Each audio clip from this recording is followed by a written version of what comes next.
Welcome to another spooky edition of the Mighty Movie Pod. My name is Ryan Spoopy, as we've said in the past. Oh, And I'm with the ham-bone horror himself, Josh. I'm surprised I remembered that. I can't. I had another one I was gonna use. What do you got right now on the fly? Something nightmare. We're back in your ear holes for another thrilling, spooky edition of the Mighty Movie Pod. Halloween Spooktravaganza. Ooh, wow. That's how spooky we're going with this one. It's the Spooktravaganza, folks. No, gone are the days of the Spooktacular. Nope, Spooktacular's and overdone. The Halloween special, kinda. Mm-hmm. Yep. We're up to Stravaganza. Spooktravaganza. I like it. I dig it. Hope everybody's Could have called it Creep Fest. We could have. But then that just makes me feel like I'm just hanging outside a lot of windows. Yeah. Leering at families. I didn't enjoy a chicken dinner. I didn't enjoy the last Creep Fest I went to. Let's just say that. Nobody likes it. I don't think anybody's been like, did you go to that Creep Fest? Yeah. It was good. Creep Fest. Yeah. It's really good. It was good. Creepy. That's for sure. But good. Creepy. Hello. We're here to talk. We're here to talk about Halloween movie films. We are, but not specifically Halloween movies. No, just spoopy movies. Yeah, movies that give you the spoops. True. That raise your goosebumps. That give you the shivers. that make your hair stand up. There we go. Hair on the back of your neck. Ooh. Movies worth watching in the spooky season of Halloween. We're giving you plenty of time to watch all of these before Halloween, about a day. Got you covered. So get to it. I mean, it's on a Saturday. It is always time. As a big horror fan, it is always time. True. For a horror movie. Not to mention, I don't think it's on our list, unfortunately. I probably should have put it on there. But going into the holiday season... Are we doing like a runner-up thing kind of thing? We could, yeah. If there's something you want to bring up, we could do that. But I don't think it's on either of our lists. So I'm getting ahead of myself. We're going to talk about our 6 favorite spooky movies. Because it's the mark of the beast. True. 6. We're missing a third 6 because there's only 2 of us. There's only 2 of us. So we'll let the 6 of you listeners. We'll just make sure that the episode favorite. is 6 minutes and 66 seconds long. 66 minutes and 6 seconds long. Yeah, there you go. There we go. That's easier. That's obviously, that's about par for the course for us. And if it was 6 minutes and 66 seconds long, it would actually just be 7 minutes and 6 seconds long. Shit. Shut up. We'll fudge the time code. Well, but if it was 66 minutes long, then it would just be an hour and 6 minutes and 6 seconds. This is fucked. We have no way to make this all gone work. bad. We've ruined it. Just cancel the podcast. Just ruin it. We'll have to just make it 666 hours long. But then that would just be, oh God, I can't do the math in my head. Don't do it. It's not going to be on any of our lists, but going into the holiday season past the spooky period, there are some great horror movies, like The Krampus, for instance. Oh, God. We watched The Krampus because we thought it was going to suck. Mm-hmm. And true. My God. It's a great movie. A worthy successor to the horror Christmas genre, started by Gremlins, I think. Gremlins, yeah. And it's up there with Gremlins, dude. That's a great fucking movie. It's up there with Gremlins and the Santa Claus 3. It's the Martin Short one, right? The Martin Short one. God, I hate that movie. Jack Frost 2. I like me some Martin Short, and Tim Allen can be good. Galaxy Quest. Okay, yeah. Galaxy Quest. You're good. I've brought up Big Trouble a couple times. You refuse to watch it because you swear the only place that Big Trouble exists is in Little China. Yeah, that's true. I have never debated that because it's a valid argument. Yeah, I forgot about that. Okay. Well, All right. We're all over the place, which is fine. However, I don't want to start just laying too many movies out there before we lay down Before we the get to the structure. meat. No. Yeah. This isn't a decadent feast. We got a top 6. This is a top 6. We're getting right to it. This is fast food. Very little overlap on this one. So strap your balls in because this is going to be a balls out good time. Oh, we're going to have to edit that. The metaphors don't make sense together. If it's balls out good time, then why are we strapping our balls in? No, they're strapping their balls in because our balls are out. Yeah. Okay. Right? Yeah. That's how you I stop. just made it worse. That's how you stop the spread.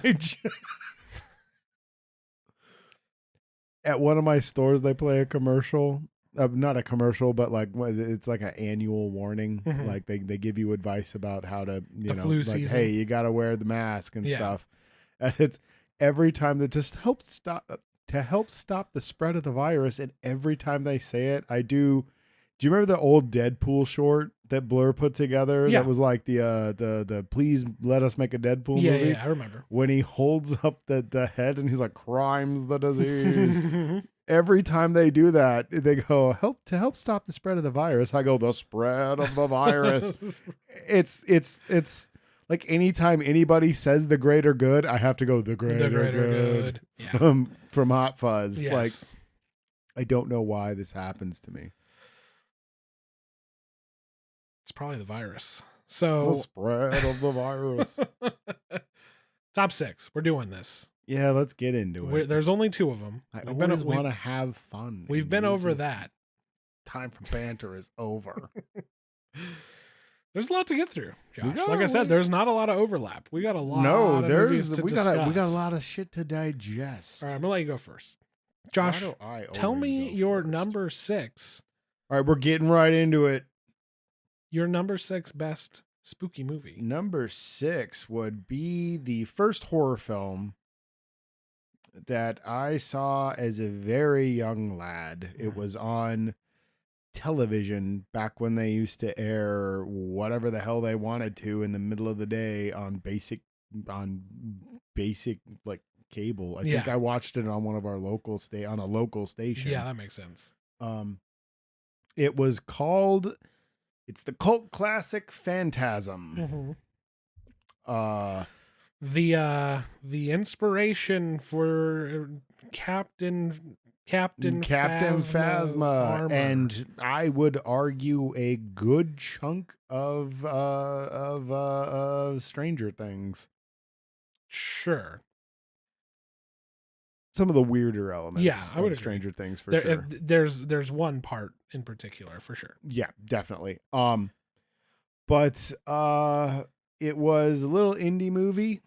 It was made by one dude and all his friends. I think it's Dan Castaneda. I'm probably saying his name wrong. I can't remember his last name, how to pronounce it. But I don't have the notes in front of me at the I don't have the moment. notes in front of me exactly. But I loved that movie when I was a kid, and it really stuck with me, and I think it kind of inspired me to watch the rest. I mean, I watched Halloween not too long after that, and that usurped it because it's in. This is the thing, like Halloween is a brilliant film. Mm-hmm. We have a whole class of catch up on that. If you'd like to go watch that, we on really, YouTube. yeah, I love that movie so much. But this was like the first one that I saw as a kid, and it really stuck with me. Like there's that one, and this is a hard one because I wanted to get one in there from when I was a little kid, when I first started, really getting into horror. Because I got that one and the original Dawn of the Dead or Day of the Dead, the first George Romero movie. Yes. That's a And good one. The Gate. The Gate, yeah.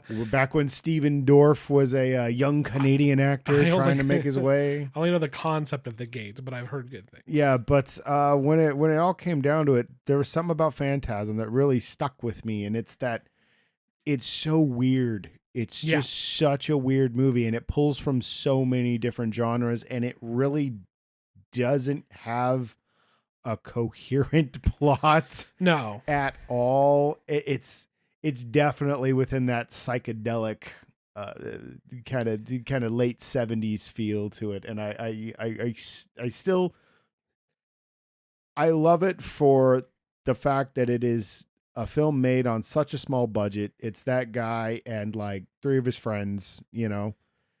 It's It's got a 70s. It doesn't make a lot of sense, but it's really, really cool. They threw in everything. Definitely creepy. Yeah, they threw in everything but the kitchen sink in terms of just like where are the scares and the twists and turns going to come from. And the tall man is a pretty weird dude. Yeah. He's a pretty creepy guy. I love that. It's basic premise of Phantasm is there's a guy running a mortuary. Yes. In the local town that they're in. I cannot remember the name of it right now. And the kid sees him doing weird shit, like he's lifting a coffin all by himself, and he immediately decides that this guy's fucking weird and he's got to keep an eye on him. And his older brother that's raising him gets involved in the situation. His older brother's friend is the man who dies at the beginning of the film and is kind of the intro into this weird world. Yep. And then their mutual friend, the ice cream man. Yes. Who is just the best. I love Reggie. I think he's awesome. He's so friggin' weird. He is freaking weird. And it's there's a portal to another world, and humans are being crushed into midgets. Yes. Yes. And then their corpses are being used to fuel the machines. Yep. It's so weird. And there's these crazy, the flying balls the flying spheres are awesome. Yeah. I think there's only one. I think it comes up twice. There's a couple. There's like two of them. Because there's a scene where one zips by and then another one zips by. Okay. And they come out of the walls in the mortuary, and the scenes in the mortuary are beautiful. Yeah. I think that the cinematography in those scenes are fantastic because the mortuary just looks weird. It does. It's like fake marble. Yeah. Is it fake marble or might be? Yeah. It might be real marble. They shot it. Yeah. It looks artificial. It doesn't look. I've never seen marble that looked that marbly. You know, like it looks too weird to be real marble. But everything in the mortuary is awesome. I love the way the mortuary is shot. Just those weird long shots of these white and black marble hallways. And it's just, I don't know, it kind of affected me throughout my whole life. Anytime I've been in one of those crypts. Yeah. You know? There's so, like I said, they threw in everything. There's so much going on. It's hard for me to even remember like how it was pieced together. So the boy notices something weird's going on. He's being watched by something. Yes. There was a murder from a woman. That was the friend, right? And then the tall guy is acting weird. So he sneaks, and the lady is also the tall man, right, or something. Yeah. No, the lady is the tall man, and the tall man is the lady. That's right. And he sneaks he's in. Not of this world. He sneaks in and ends up grabbing something. But I forget what it was, and then that was the proof, and they ended up putting it down the garbage disposal. Oh, it was the tall man's finger. Yeah, and then that it turned into a bug or something? Giant, like, blood-sucking insect. Yeah. Yeah, and it tries to suck out the kid's head. So then the brother was like, "Oh yeah, this shit is legit." And then we got the orb, sucked out somebody's brain. He's a tough mother. We got to take out this mother. They always call him a mother, and I'm just like, what kind of was this a censored movie? And then because back then ratings were weird. Yeah, and then you're like, all right, we're gonna dig up our parents. It's like they're not there, and then it's like because they're keeping the dead bodies and turning them into zombies, but also dwarf zombies that do their bidding, but also they send them to the shadow realm to be slaves. Yeah, some kind of nether realm. Yeah. Yeah. And then at the end, it's all a dream, or is it? And I've seen there was so much going on. I've seen the first, third, and fourth one. I never saw the second one or the new one that was a Shudder exclusive. And at some point, his brother is a spear. Oh, okay. And it's really weird because, like, at the end of Phantasm, spoilers for Phantasm, Yeah. a movie that came out in 79. I believe, yeah, I think it was late 70s. I think it was 78 or 79. It's all a dream. Yeah. It's or all a dream. Or is it? Because the tall man comes for him again. So, but that's part of the weird shit that goes on in that movie. And I think that's why I've always enjoyed like the weird, more psychedelic type of horror where it's just like none of this really makes sense, but it's really fucking eerie and creepy. Yeah, and then somebody was trying to kill him and the girls in the car at one point because he got out of the tall whoever man. it was got out of the. It was the tall man and the midgets trying to kill him. Yeah, yeah. I watched the whole thing, and not that long ago. No, it was. I'm used to those 70s movies, how they're paced, and it's not that I wasn't. It's not that I wasn't interested. I just kind of like.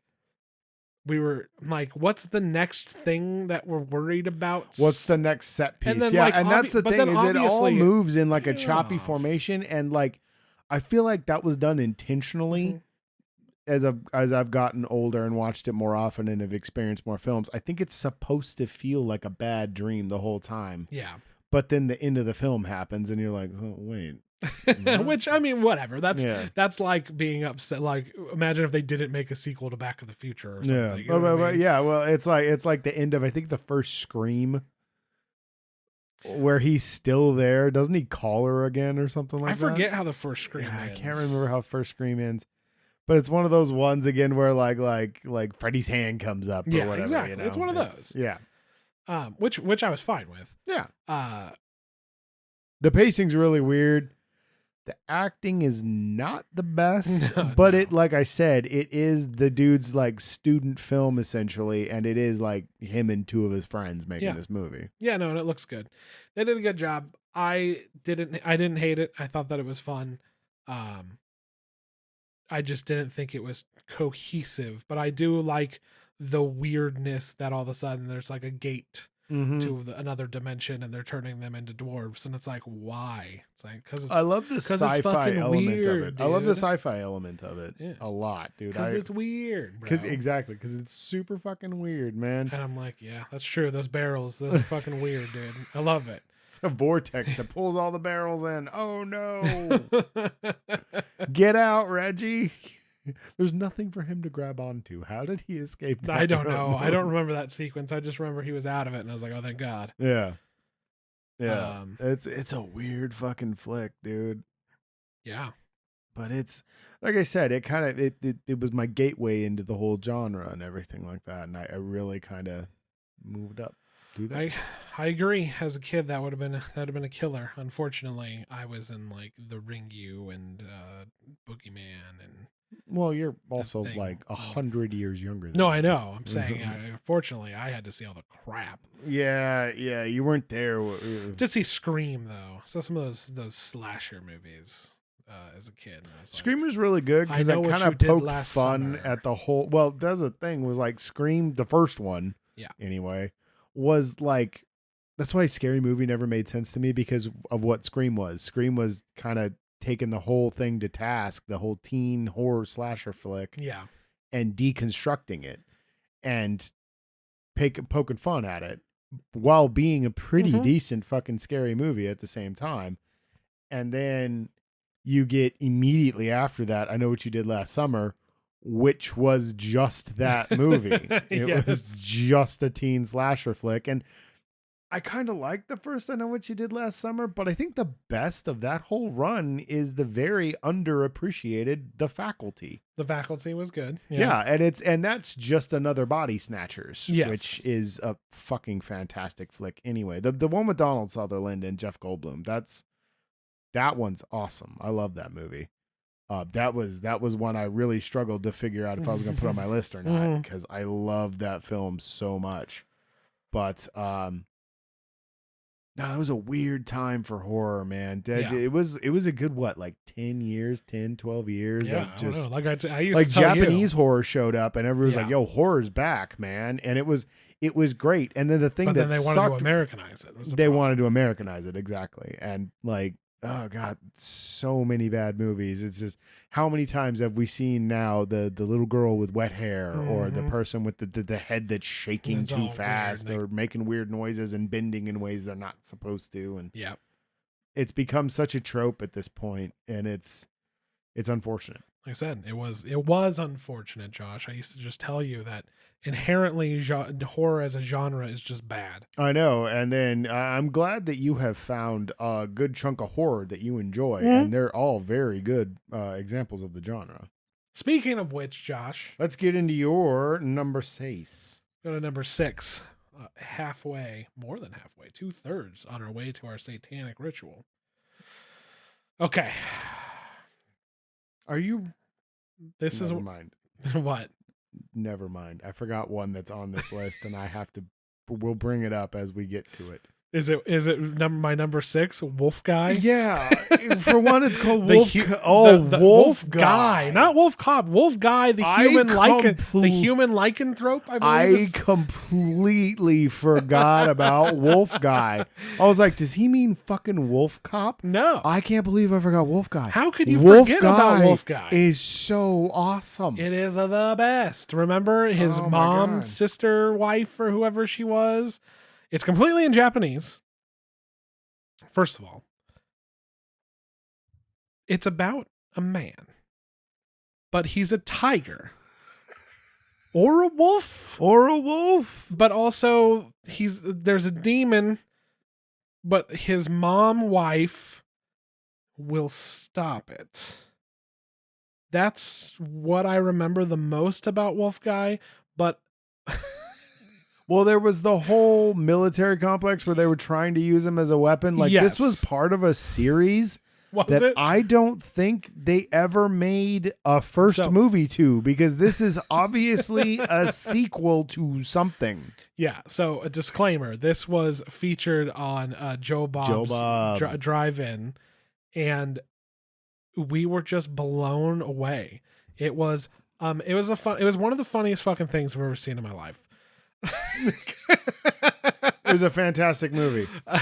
He marries his sister or his mom. It's his sister, mom, wife. Random lady. Yeah, she's wife. Like, I'm your wife now. Yeah.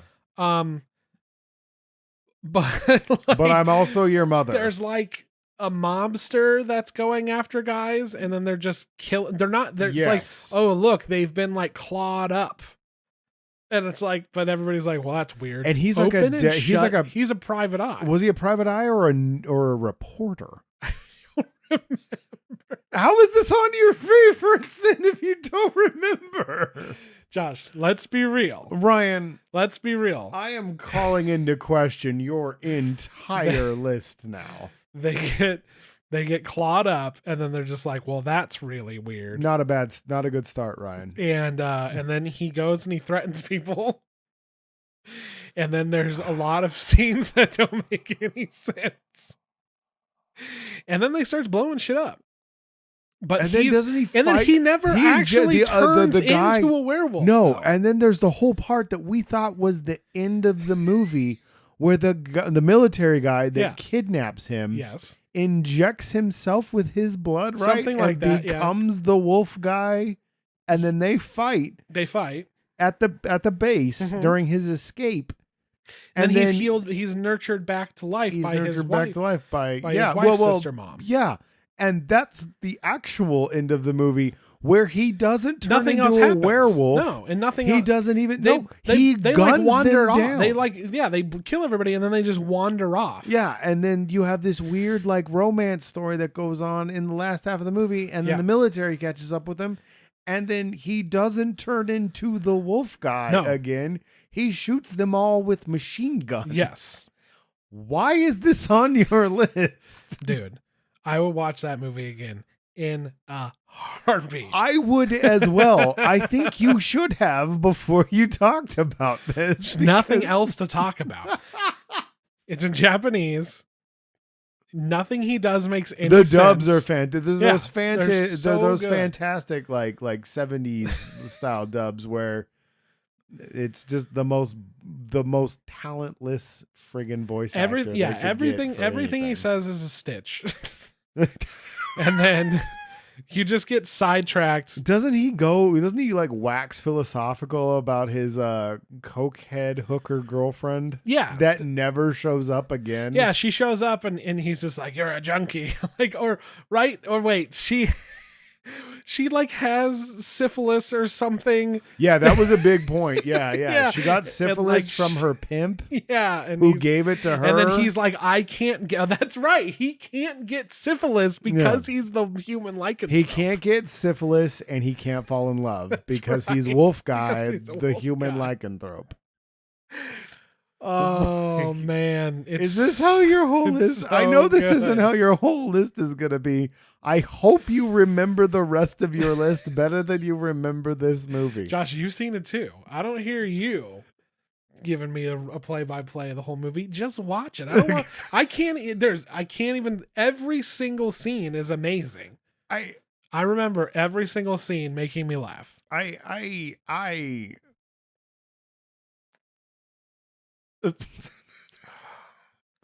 All right. It was a transformative experience. For me. I changed that day. I did. I reached my final form.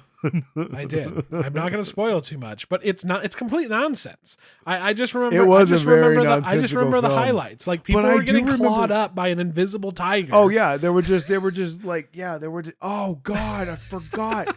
Because like it's like 3 stories. Yeah. It's 3 movies in one movie. Nothing makes any sense. It is literally 3. It's not 3 ideas crammed into one that don't make any sense like a Michael Bay movie. No. It is 3 separate volumes, I guess, of the Wolf Guy adventures. And isn't it like a novella series over there where it's like small, it's like a couple like light novels or something. I don't know anything about I'm it. Trying to sure remember Joe what Bob said something about it. Yeah, I'm trying to remember what Joe Bob said when we were watching it. But man, I remember we watched that one because I argued for it because like the cover art was dope. Yeah. And you were like, no, that's going to be terrible. And we watched one before it, and it was awful. And I was like, we should watch Wolf Guy. The Winged Serpent. Yeah. That was the David Carradine one. I think I fell asleep in that one. That was awful. Yeah. David Carradine. Yeah, because that was the same time we watched the one with the armpit vagina penis. Yeah, armpit vagina penis. I forget which one that was. I can't remember the name of that one, but it was really... I watched Chud as well, and I did like Chud. Chud was all right. I liked Chud. I did not like Q the Winged Serpent. No. That was horrible. Wolf Guy. That's where And then we watched Wolf Guy.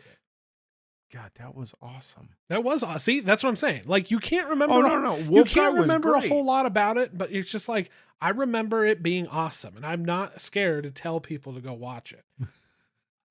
I'm like, I remember enough. You should find Wolf Guy wherever you can and give it a look. That was a treat. That was a delight. Like, I remember enough. I remember every scene being like, what the fuck is going on? And it's hard to piece it together, but I remember the invisible tiger mauling people to death. I just remember, because like... I remember the girlfriend, who had syphilis. I remember the hooker girlfriend. Ashamed. Yeah, the hooker girlfriend was all ashamed because she had syphilis and she didn't want to have sex with him. And he was like, it's okay, I can't get syphilis, but I can't fall in love. Yeah. Because I'm a wolf Because guy. he can only fall in love with his sister wife. Yeah, because he can only fall in love with his sister mom wife or whatever. Oh my God. She was his wife, but also his mom. I do remember mom. Didn't she get attacked by the wolf? By the tiger? I wasn't even sure she was real. I just remember I thought she wasn't real, but then she was. Yeah, they would cut to scenes of people's skin just like erupting in these huge gashes and it's like he's attacking. It was oh God, it was such a weird goddamn movie. Did they ever solve the ghost tiger thing? Yes. Wasn't it like a dude that had like psychic powers or something like that? I think he like went to his lair at some point and like there was like a lot of boxes. I remember a car chase. Through a cardboard factory. Yeah. Yeah. Yeah. And at some point they go to the military complex that I still don't know why this is on your list. Dude. But I get it. Dude. Like I don't fully understand it. I don't condone it. It was my number 7, and I got rid of something else for not being fresh on it, so I could move this up to being very not fresh on it. That is why I am blown away, because what you removed is amazing, and you kept this. He removed the thing. More people need to see Wolf Guy. Oh my God. Go watch Wolf Guy. I'm going to watch it like right now. The podcast is over. The podcast is over. We're ending at number 6. Okay. That's where I'm at. Go watch Wolf Guy. Josh, let's move on to number 5. I'm busting your balls, but it's a good pick. Dude. Number 5. The rest of mine are very serious, by the way. Yes. Well, not that I'm not serious about that movie. It is fucking great. Well, there's one of them that's not serious.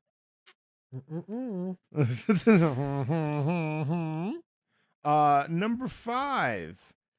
Silence of the Lambs. Ooh. Starring one Anthony Hopkins and Jodie Foster. Jodie Foster. Yes. It's Scott Glenn.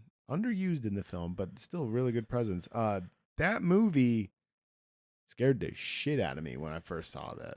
And it's still really fucking creepy. Buffalo Bill is horrifying.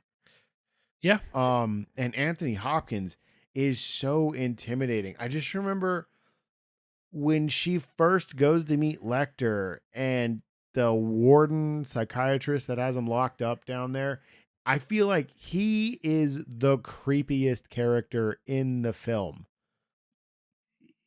compared to the cannibal. You know, like he's just such a weasel that wants to be better than everybody, and just like he's so smarmy and smug, and he thinks he's smarter than everybody, and he's just a rat. But he is unsettling as a human being. He is just slime. Yeah. I think he creeped me out more than like I said, than Lecter did. Lecter's whole escape towards the end of the film is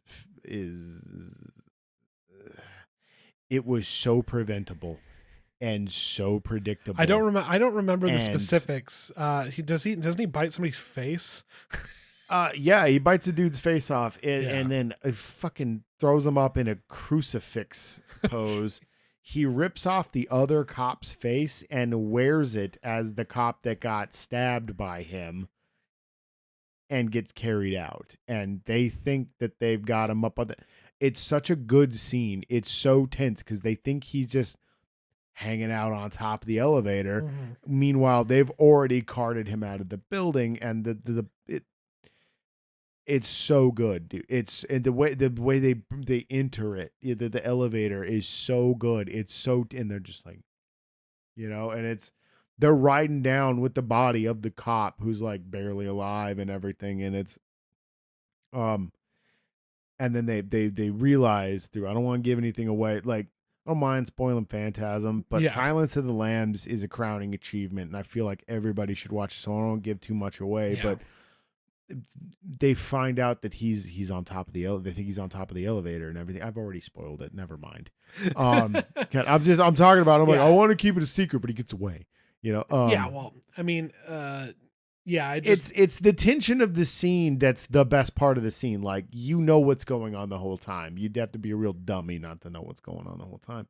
But the way they do his escape is so tense, and this man is an uncaged animal, and they've built him up through the whole film as this horrifying monster. Yeah. And then you finally get to see it, and it's unnerving for real. It's so unnerving. That's awesome. You flying low enough? Jeez.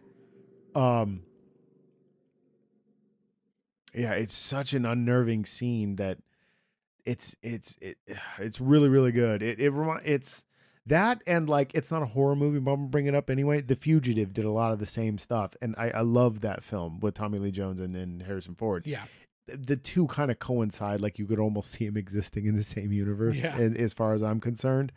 But man, what a fucking solid flick, dude.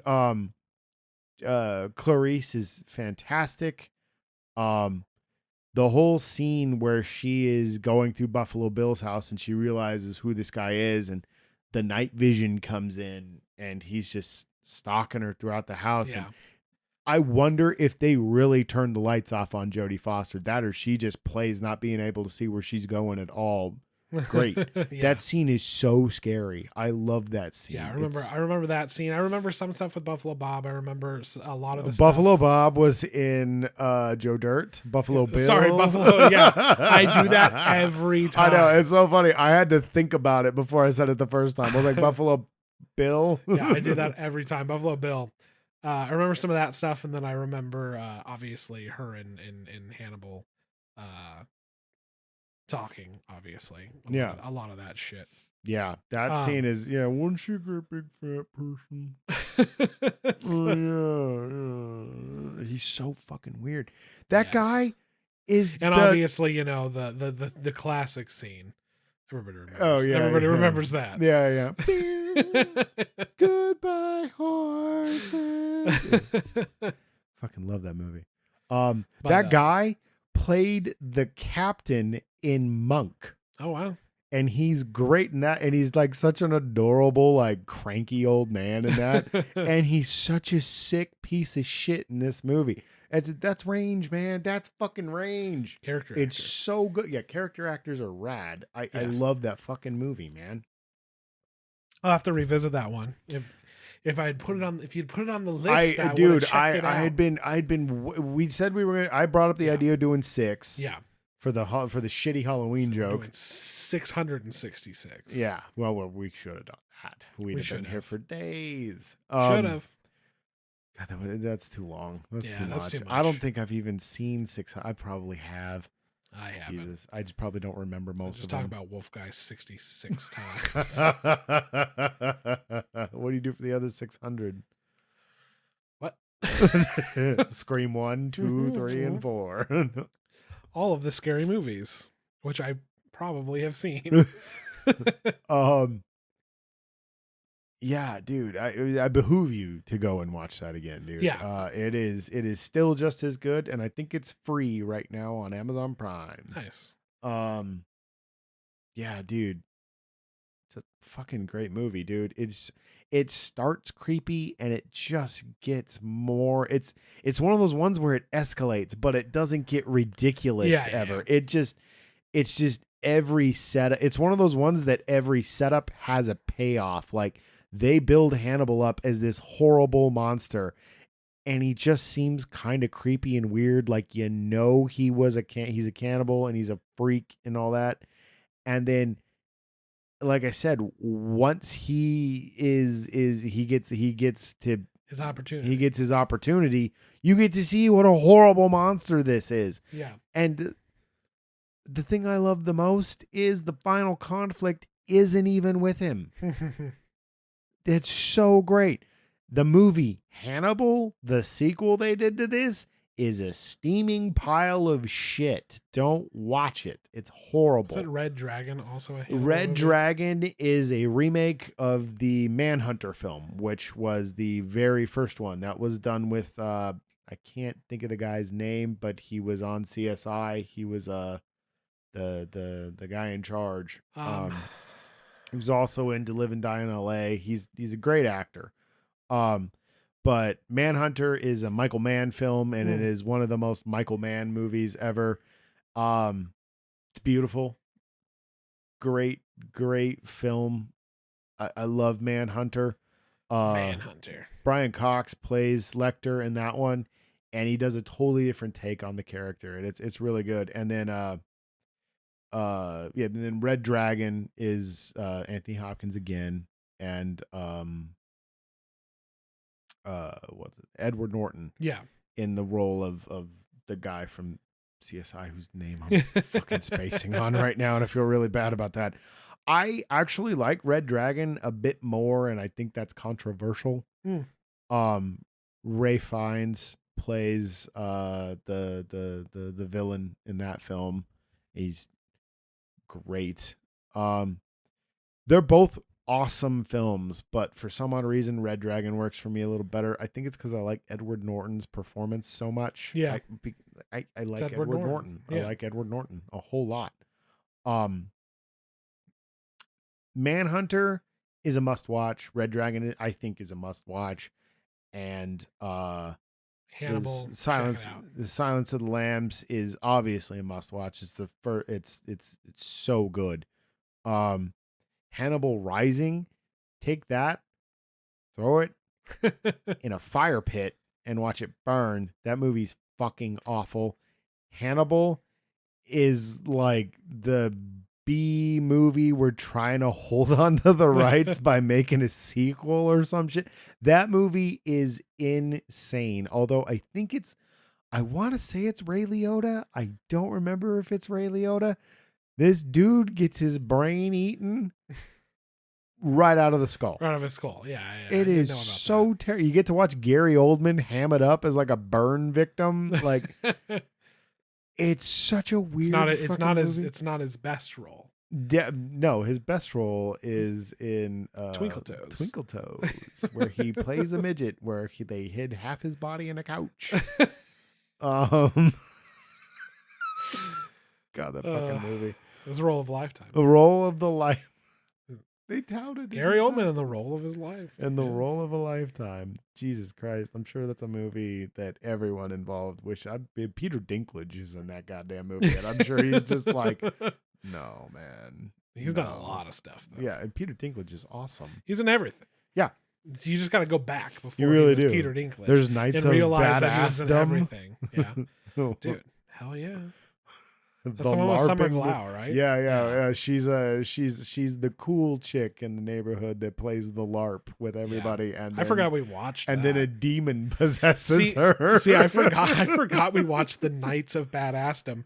We watched the Knights of Badassdom and The Fellowship. Was it just called The Fellowship? I think it was just called. Because I'm gonna say it blended in with The Fellowship, which was because we watched both at the same time. A Lord of the Rings online tie-in indie film. Yeah, it was a ripoff of Fanboys. It was a ripoff of Fanboys with I want to say heavy Christian themes to it. Yeah.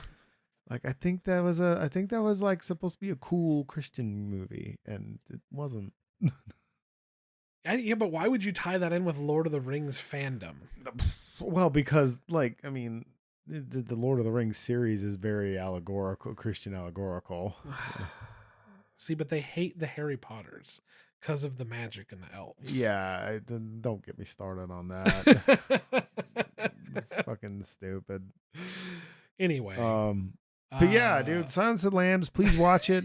I got off track. I went on a rabbit trail there. It always leads to The Fellowship. It always goes back to the Lord Fellowship. of the Rings online and Joe Dirt game. 2. Which, dude, I think Lord of the Rings online is still going strong. I thought they shut the servers down. No, I think it's on Epic Games now. What? Yeah, dude. Well, good for them for hanging in there for this long, dude. It's like EverQuest lasting as long as it did. Where are we going with this? I don't know. I'm just still worried. I'm just like The Fellowship, man. That was a weird movie. They went to a Lord of the Rings online competition. No. Was it a competition or was it like a gathering? It was a competition. Wasn't it called The Fellowship the Gathering or something like that? I don't remember, but no, it was a competition. I was like, does that game even have like PvP in it? I just remember the comedic relief. I have a boxed copy of the launch day Lord of the Rings online, which will get you nothing these days. It's just a fucking box with discs in it. It's just that I have it. I just have it. I don't know. I just remember about that movie, The Fellowship, that the comedic relief's version of joke was to say something dumb and then stick his tongue out and wiggle his head around. He was just like, you're more like a Pez dispenser. Yeah. And I was like, what the? But also, didn't one of them just like stay at like a hippie commune? He's like, this is where I belong. And then kept losing people on the way. Yeah, because it was like, and then it all boiled down to him and the pink haired chick, and then the weird security guard that was his brother. That was the director of the movie. The director of the movie. Yeah, because it was like Sex Drive, Fanboys. Yes. And what was the other one? Not Sex Drive, Road Trip. Yeah. Yeah, it was like all those movies put into one movie. It was Beer Pong Road Trip. Yes. It was Sex Drive Yes. and Fanboys, and they wrote that into. They got some money from Lord of the Rings Online. Oh yeah, somehow. because they said that it was a sponsor at the end of the credits. They did, yeah. And they showed a lot of B-roll of the game when they went to the competition. Exactly. I was like, this is what you're doubling down on. This is what's gonna sell your game. How did we end up here? Go watch Silence of the Lambs. Everybody. Please do. Okay, let's move on to my number 5. Don't watch The Fellowship. I mean, if it's on, don't watch it. It's bad. I would watch Knights of Badassdom maybe. I don't remember. You know what's funny? I don't remember anything about Knights of Badassdom except that Summer Glau is in it. Yes. Peter Dinklage is in it. Yes. Barely. And that we watched it the same night as we watched The Fellowship. And I remember so much more of The Fellowship. Well, that's how I know that Knights of Badassdom was probably just okay. Yeah. Yeah. Well, yeah. If there was anything bad about it, I would have remembered. Yeah. But then again, if there's something good about it, I remembered. Okay. I do remember, not to belabor this shitty rabbit trail, but I remember we watched SLC Punk 2 not long after it. And I remember after we watched that, we both said we would rather be watching The Fellowship. Yes. If that's a gauge, if you're trying to like chart this, you know what I mean? Yeah. If up you've top, got a bracket. Yeah. Up top, you've got Silence of the Lambs. Then somewhere in the middle is Knights of Badassdom. Then you've got under that, you've got The Fellowship. And then way under that, you've got SLC Punk 2 hanging out with like Joe Dirt 2. Joe Dirt 2, yeah. And like Dumb and Dumber. Dumb and 2. Dumber. Rest. Yeah. All right, what's your next fucking movie? I'm sorry, man. Let's move on to my number 5.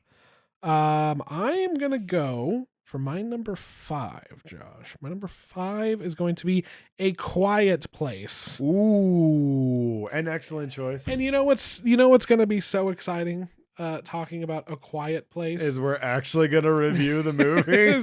You can go back and listen to our episode of A Quiet Place, but you're not going to hear a whole lot about the movie. I was going to say, it's like an hour long, right? I added a bunch of silence at the end. So, so it would look like it was a real episode. I remember my friend that listens to the podcast, one of our 4 listeners.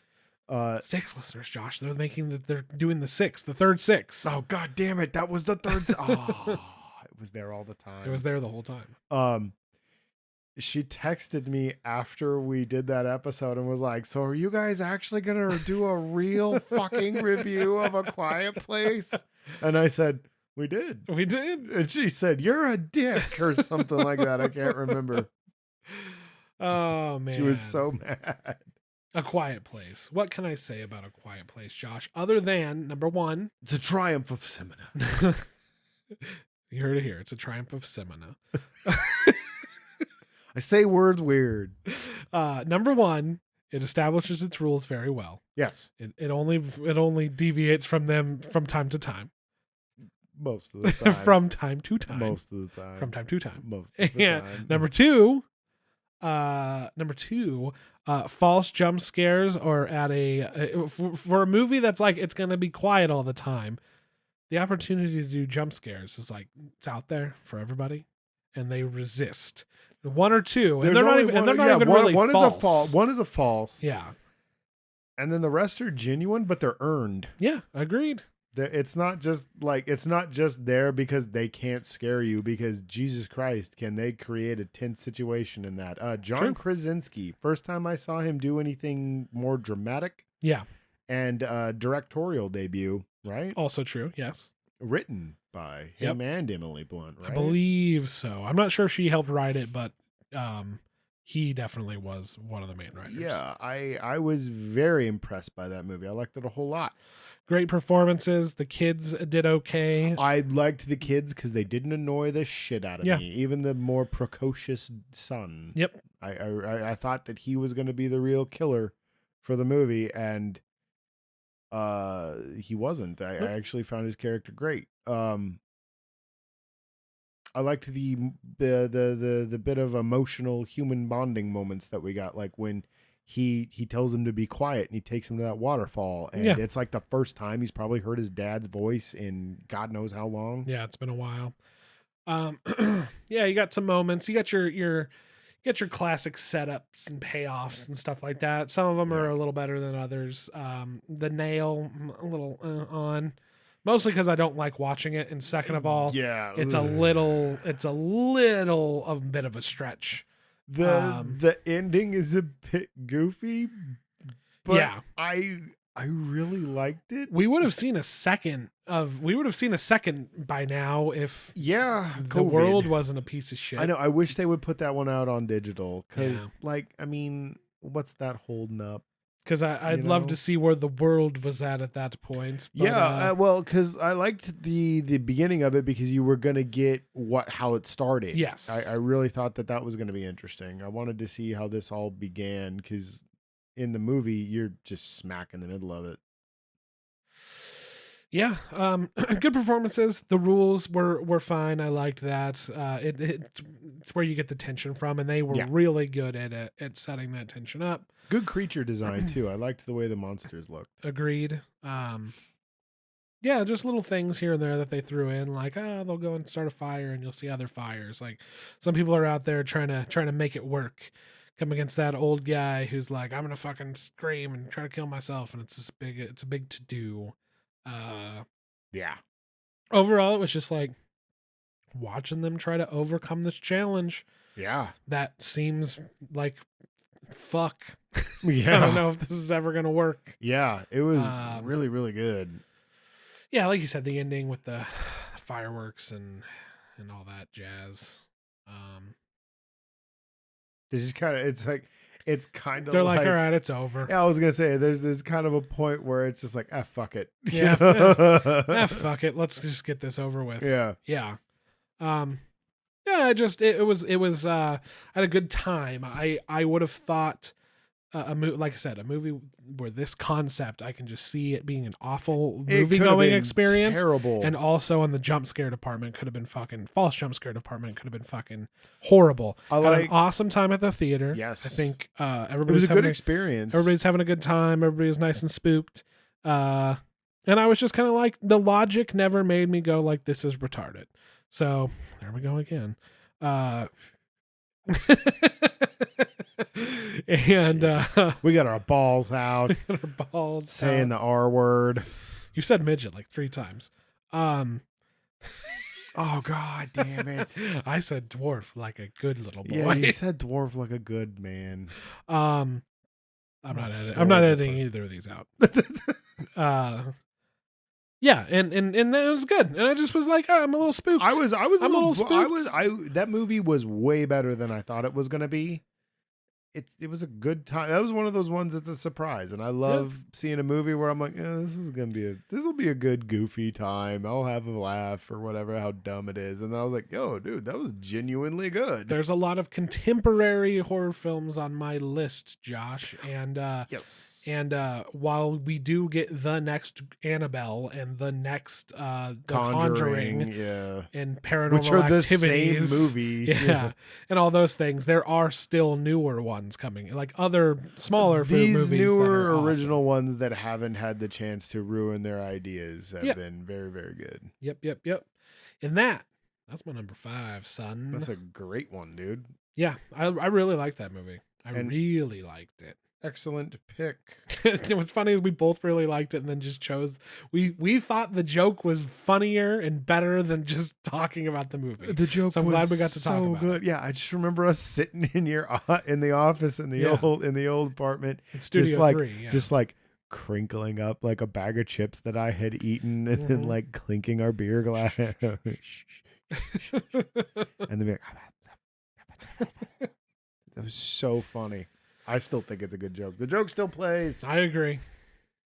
Ryan, my number 4 yeah, is The Exorcist Part 3. Hot damn. Now, you just watched this. Just watched it. Very recently. Week ago or so, by myself, middle of the night, grabbing a beer, Middle of the night, and hot dog. Yeah, that's a great movie, dude. It's one of the best movies of all time. Dude, it is not just horror movie. Nearly it's a perfect film. Nearly.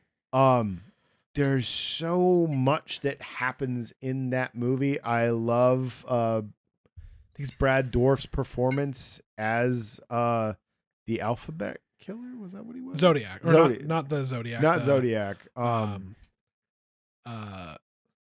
Gemini Killer. Yeah.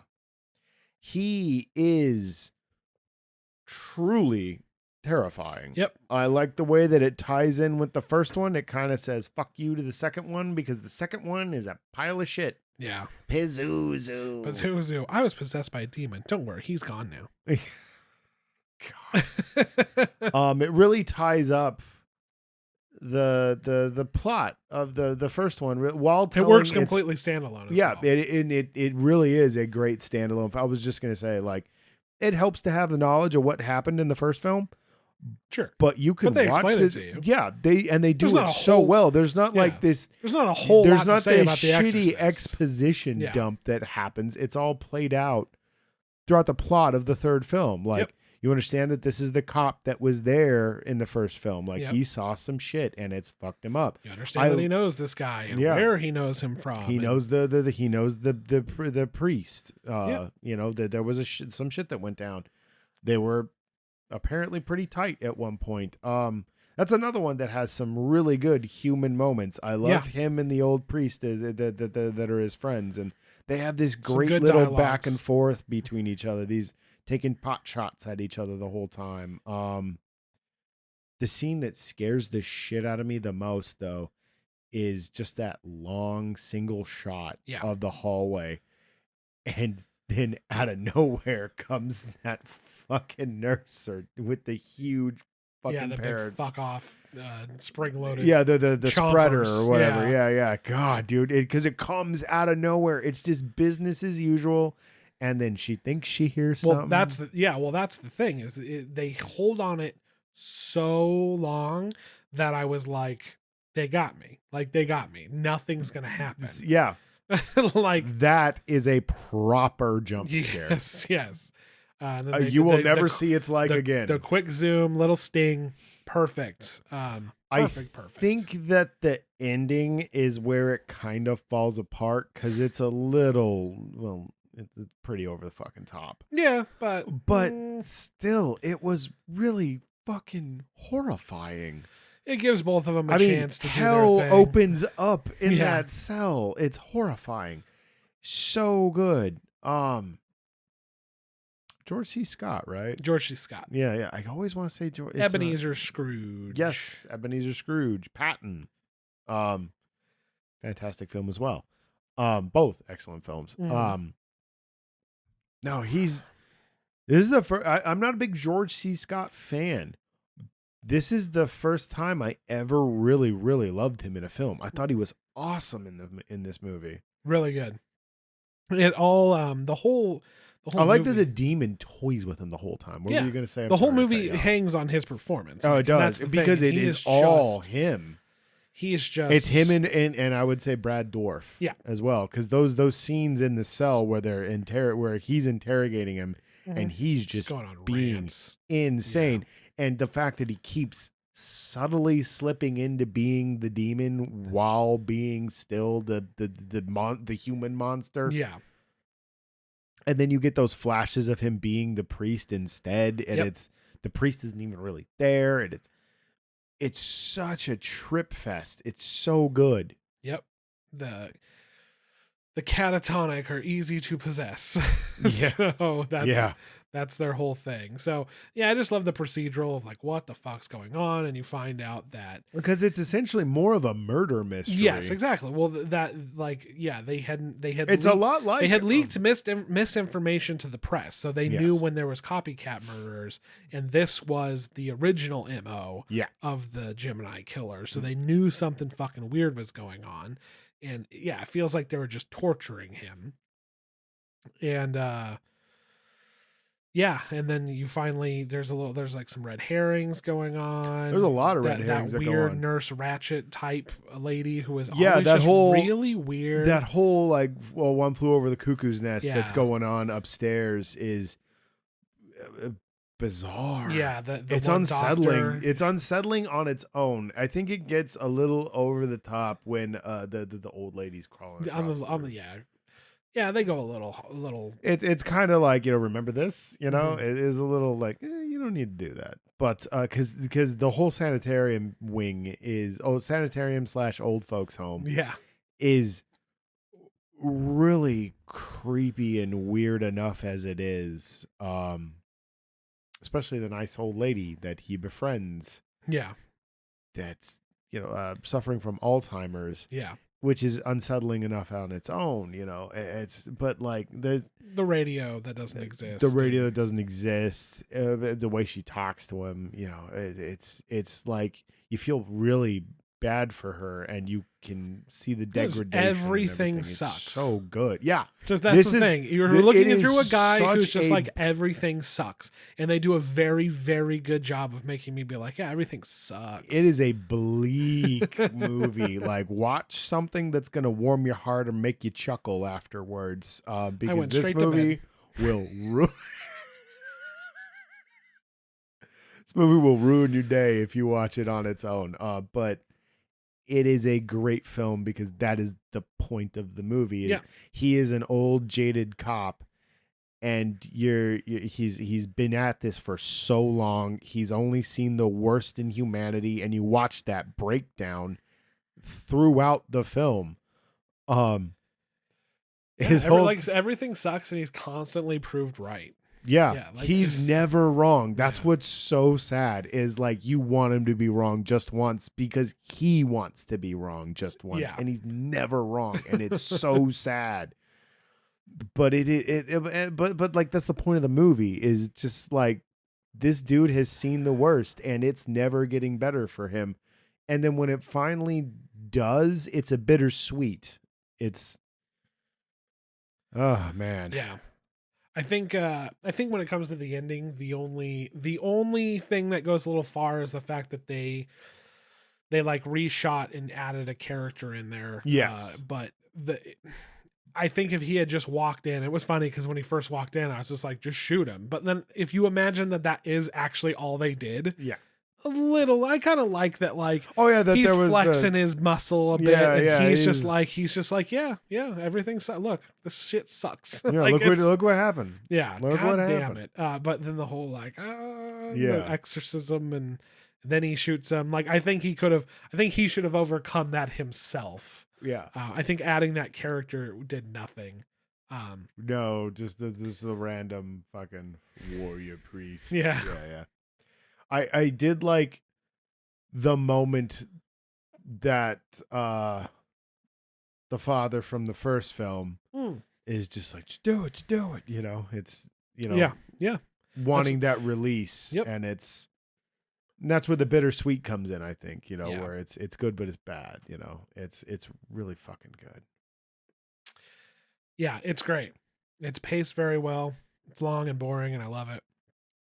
The couple scares you get are well earned. They're very good, genuine scares. Mostly just his crazy ranting and like the way in which these people are being murdered is so gruesome, and the scary old lady talking through the confessional, and just some good creep. Let's put it that way. Yeah. And then you hear and then hearing that's him the thing about it is talk it's not about the kid and how he was killed, and you're just like, God, dude. Yeah, the horror of it is very, for it being a supernatural realistic film, is very grounded. It is more of the unsettling than it is the straight up just and I like the idea where it's just like the way they mix the supernatural and like the grounded reality. Yeah. They're just like this. They killed like death penalty this serial killer, and the fucking devil or whoever. Yeah, Pazu. Brought him back to life. It's just straight up the devil in this. Throw movie. him into another body because he's doing good work out there. Yeah, like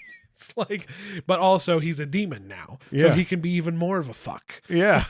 So it's like this weird, there's possession going on, but also this guy actually was just a serial killer beforehand. Exactly. Yeah, so doubling down on that. Yeah. Yeah, it's damn near a perfect movie. Yeah, it's too damn good. It's Josh. so fucking good. I'm glad you enjoyed it, man, because I love it. Yes, because I luckily you had already seen most of my list, or you had seen all of my list. Yeah, I've seen all of your list, and I had to check out a few on your list, and they were all pretty good. Phantasm, I think that's one of those where I have no nostalgia for it. It's a victim of its time and its budget constraints, but I appreciate it being I could appreciate it. And like I said, dude, it I still enjoy it just for the nostalgia of it. Yeah. But yeah, it's a flawed film, but it's still great. Yeah, I didn't hate it by any means, and and this one was obviously the best of the three that I watched, and hot damn, is it a good one? So we're on 4, right? Yes. Okay. My number 4. I'm glad you really enjoyed that movie. Oh, it's the shit. Okay. My number 4. Ooh. I kind of want it to be higher, but I don't know if I can swap it. Ooh, can I swap it? I mean, 4 is still a respectable number, Josh. 4 is an excellent number. All right, this is when they start to get good. All right, number 4, going with Bone Tomahawk. Oh, I was hoping you would bring up Bone Tomahawk.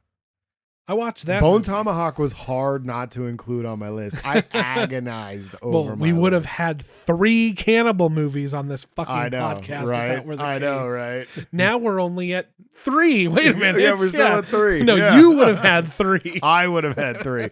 Cannibals are scary, yo. Cannibals be scary. It's people eating people, man. That ain't right. That ain't right.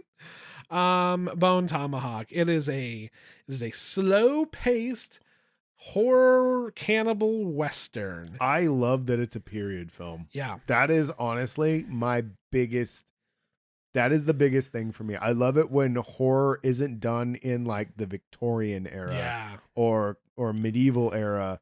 Well, I think there needs to be more medieval era. I haven't seen a lot of medieval era horror, and I would like to see more of it. But I like when it's set in an era that like is glamorized, so weird. Like the Western period is just like, cowboys and Indians or cowboys versus cowboys, or the dirty sheriff. Yep. This one's a posse hunting down a tribe of possible demons, maybe just cannibals. Yeah, maybe just weird cannibals. Yeah, it's hard to say. Yeah.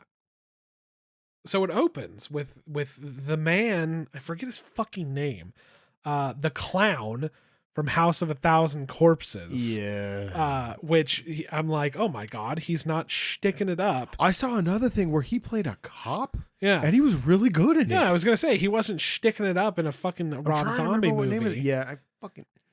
If it's got Rob Zombie's name attached to it, I generally fucking hate it. Generally. Okay. All right, I was going to say. More Human Than Human is a dope song. It's like White Zombie. More Human Than Human is a dope song. Yeah, the guy can make some music. Dragula. True, but he stole. But he stole that. He did. Okay. Anyway, we're getting way sidetracked. Opens up with him. It happens. That's what brings the people. And David Arquette, right? Yeah. It was him and David Arquette. Yeah, and David Arquette not playing a complete dipshit, although he does go into full dipshittery rather quickly. Wait, was it David Arquette? It is David Arquette. Or am I confusing it with Ravenous? It's David Arquette. Okay, David Arquette. David Arquette plays the fucking like hillbilly fucking buddy of him. That's right. Okay, yeah. So he wasn't like see full David Arquette. Yeah, they see some shit, and he runs into a town. And then all fucking hell breaks loose. Indeed it does. I forget what his fate was. He was just trying to leave, right? I think he gets shot. Doesn't he just die? I think he gets shot. Well, they shoot him and they throw him in the jail, and then what's his name's fucking what is his name? His wife is there taking care of him. Yes. At the jail. Meanwhile, obviously these fucking people that they tease at the beginning are coming to fucking get him. Yeah. I believe. Because he saw them. They kill some horses and they do some fucking bullshit. They kill the guy, or they kill like the stable hand, right? Yes, they kill like the brutally. Brutally. Every death in this is brutal. Is fucking brutal. The West is rough. And they end up kidnapping, I think, him and her, and they gotta fucking put a posse together and they're gonna go get him. That's it. That's the whole setup. They took the guy who gets shot in the leg and is crippled for the whole movie. Yes. How come I can't remember who he is? He's I can't either. Dude, I'm trying to think. Talk to the people more, Ryan. I will. Okay, that's the whole setup. We've got Kurt Russell. We've got Jack from Lost. Playing a total badass. Yes, he's a complete total badass. And dude, like kind of hamming it up. I loved it. He was awesome. Yeah. I loved him. He was just the dandy gunslinger, and he was a badass. Yeah, he really was. Loved his character. Then we got Patrick Wilson. Arthur O'Dwyer. What dumb chick flick is he from? Every single one. Okay. I get him confused with Josh Lucas. Okay, I was gonna say not Josh Lucas. He's in The Conjuring. He's in Insidious, which is that's right. I liked the first Insidious. It was pretty good. Maybe I am just. He was an Aquaman. He played his brother. That's right. His dickhead brother. Maybe I am just confusing him with Phantom of the Opera. Lucas. Is that the one you're thinking of? No. Let me see. He was in Hard Candy. Ooh. Morning Glory. That is the one I'm thinking of. Yeah. Also The Switch. Okay.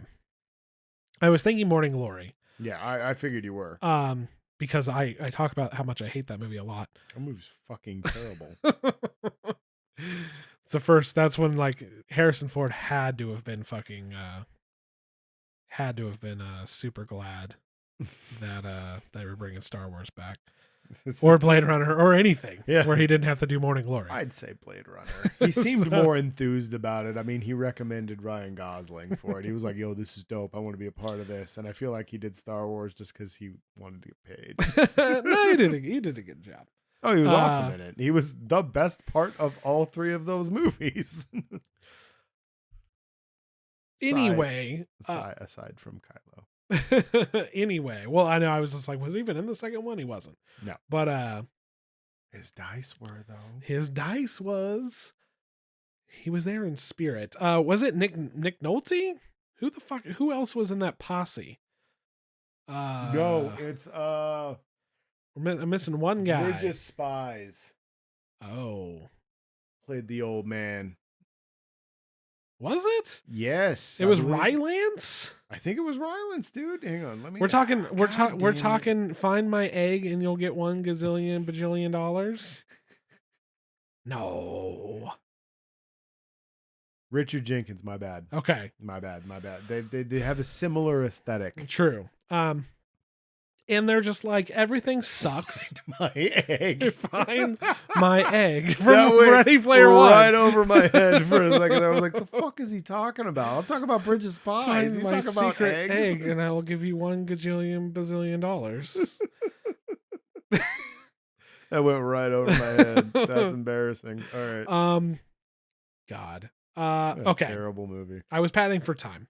But this group of characters, you think like, your standard run of the mill posse. You got your old grizzled sheriff. You got your old coot. You got your badass gunslinger and your do good guy. It just starts and fucking.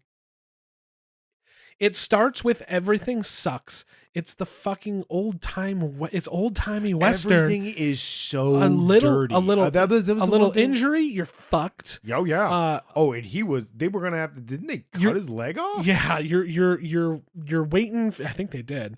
You're waiting for because it started to get gangrene. You're waiting for them to just get jumped by whoever. Oh yeah, which eventually fucking happens. Yes, and then after everything sucks, they're not getting along. After all of that, no, they fucking hate each other. They all hate fucking Matthew Fox's character. They do, but he's the most competent one. Yeah.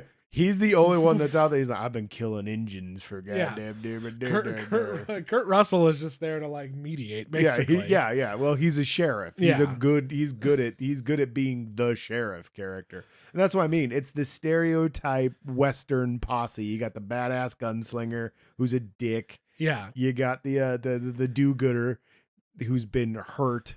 And then you got the old coot and the sheriff, dude. Yeah. It's prime Western shit. You feel helpless while they're on their journey. Oh, and then once they get there, and worse. You know where they're going. And once they get there, you're like, well, everything sucks on the way. And when they get there, how are they even going to manage this? Because by the time they get there, they're even more fucked than they were when they start. Matthew Fox, shit just goes down and it sucks. And then the most horrifying shit starts happening. Yeah, then the horror kicks in. Yeah, then the horror, like I'm saying, yeah, like a little bit of horror at the beginning. Then you get like this dry Western, like helpless, fucking everything sucks. It's a bleak Western travel story. Yes. You know what I mean? They're thirsty. They run out of food. If I remember right, like all of that. They were ill prepared for this. Yeah, journey. all of that journey, like Western journey shit, and they're having a hard time. It's taking them longer because Patrick Wilson's character has been shot in the fucking leg. He's like, I'll catch up, and then like they're leaving rocks for him, and they're just like, well, we're going. Yeah, we're gonna go without you. And then they make it to their destination, and it goes terribly wrong. Yes. And horrible shit starts happening. Yeah. It's disgusting. It's creepy. I have never seen before in film, and I've watched many a horrible, gory film and several Tarantino films. Mm-hmm. That shit sticks with you. It does. The sound design, too, is just fucking brutal. Just the squelch and the crunch. I mean, and it goes some places, and I felt satisfied at the end, but it was a slow burn to being genuinely disgusted and terrified. Yeah, terrified. They were monsters, man. Yeah, and the thing. Don't want to give too much. I don't want to give too much away. They went with a Native American as well. I forgot about that. Or he gave them direction. Direction. He told them, yo, these guys are fucked up. But he let them know they are not men. They are not Indians. They're fucking something else. There's something fucking else, man. Yeah, because they think it's Indians at the beginning. They think it's the tribe that he belonged to, and he's like, no, we didn't do this. Yeah, we're not fucking monsters. So the movie's not trying to tell you that like there's a bunch of savages out there doing shit. This is a weird cannibal. They communicate through like a bone whistles in their throats. Bone whistles that they've implanted in their throats. Yeah. Oh God. There's got cages with pregnant women in them. Yeah, dude. And the cages are built out of bones and shit. God, it's fucking horrifying. Yeah, some hills have eyes type shit going on. Really is some hills have eyes shit, dude. But it's better. It's so much better. Yeah. I love John Carpenter. This is better. Yeah. God, what a fucked up movie. It's very fucking, it's just makes your stomach churn. Oh yeah. Everything sucks. It's like, oh dude, shit's weird. Oh man, that sucks. This is, oh God, I don't know how long I can do this to myself. Just as they keep going, you're not thinking like, wow, they're really overcoming. You're just thinking like, once they get to where they're going, how are they gonna do anything? Like, yeah. Well, I think Matthew Fox is like, yo, we're like half out of ammo. Yeah. By the way, the only thing they had was the sticks of dynamite. By the time they get there, oh God. Watch Bone Tomahawk. Yes, absolutely. It's fucking great pick. Came out of nowhere. Great film. Yeah, it came out of nowhere for me. I am very because I had watched it and didn't even bring it up to you. And then you asked me one day in a text randomly while I was at work. You were like, dude, have you seen Bone Tomahawk? And I was like, I didn't want to bring it up because it's not your thing. Oh my God. Dude, so goddamn good. I love that movie. It's so good, dude. Yeah. See, they're all not Wolf Guy, Josh. I just wanted to bust your balls because I was like, you don't even remember half this movie. I don't. I'm just excited to watch it again. I think we should watch it after we're done. I think we should. All right. So what are we on? You're number 3? This is it. This is it, everybody. This is the top 3. This is top 3. It's been a long journey. And again, like I said last time we did this, undisputed. Like, this is fact now. Oh, yeah. You can't waver from this. No. These are going to be the top 3 best horror movies. Forever. Yeah. You can't debate it. Nope. We're closing down our Twitter. Yeah. That's it. Cannot email us anymore. No. These are the best horror movies ever made. Done. Without a fact. These are just our favorites. My number 3 is, I just talked about this, fucking Mandy. Mandy at number 3, huh? I love Mandy. It is so bizarre. It is bizarre. It is bizarre. It reminds me a lot of you know, an anime nerd, you're not a big comic guy, Berserk, which is just the fucking craziest shit. And if anybody, I've only read a little bit of the comic, haven't read a lot of it. I liked the trilogy of Berserk films that came out. They cut out a lot of important shit, but I really like, especially the third one. The third one's probably the best one, and it is the most fucking bizarre, horrific shit that I've ever seen in animation. That shit terrified me. Mandy is this beautiful prog rock album cover put to film. Yeah. Nick Cage is fantastic in the film. I love the subtlety and that subtlety because it's not fucking subtle. No, he was restrained for a while. It was until he got into a bathroom. At one point, that's when they were like, now go. You can be Nick Cage. Go. Yeah. You are unleashed, sir. And it held up from then on. The ambiguity of it, where like, because this is where I'm going to argue. I know you are. I wish it was more ambiguous.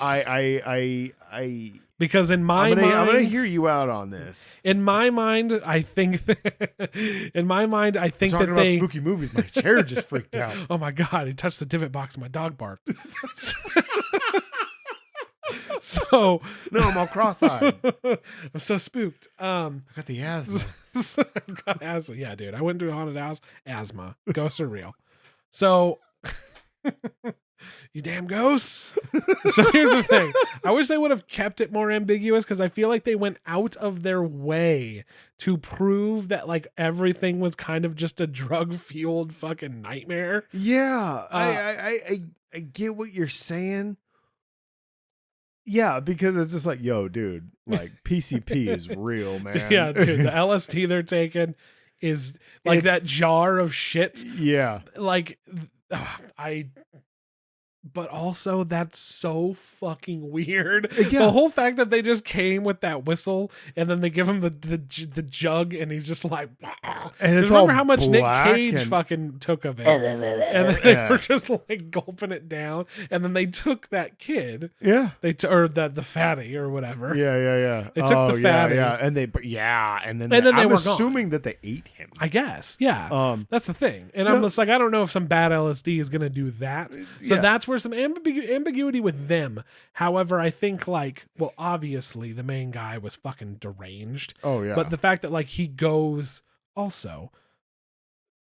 Anyway, he goes to like their main chemist. We'll talk about some of your other shit off because we don't want to give too much away. Yeah. That like there's a main chemist and stuff. So it's just like I love the drug dealer. Yeah, there's just the some drug dealer weird is awesome. Drug-related things going on. Yes. With these people. The whole again psychedelic horror, and it's fucking that to a T. and I fucking loved it. Nick Cage chainsaw fights another guy. It's true. It's true. I love that scene because he's got that huge fuck off chainsaw and he's just like,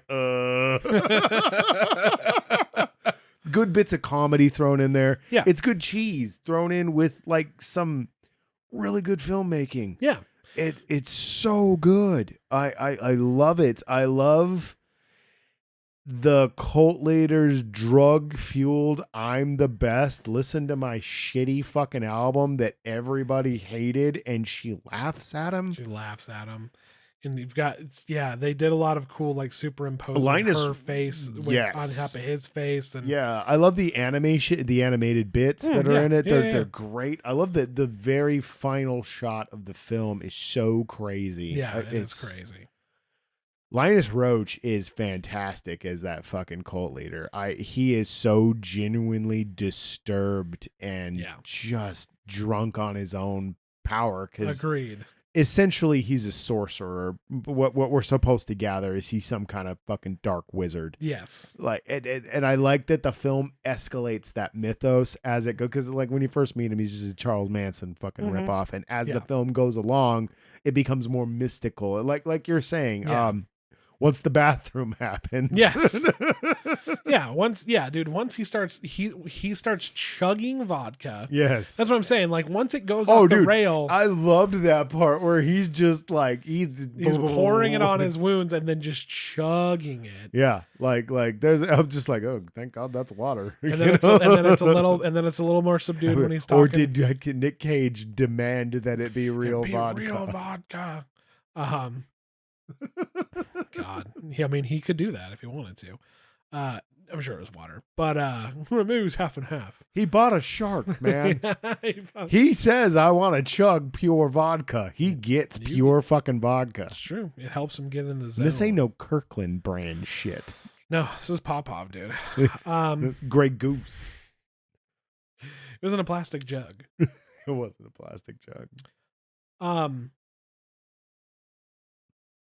The thing is like I completely admire and enjoyed myself and loved looking at it. I think just in terms, I think this is where we differ in taste here.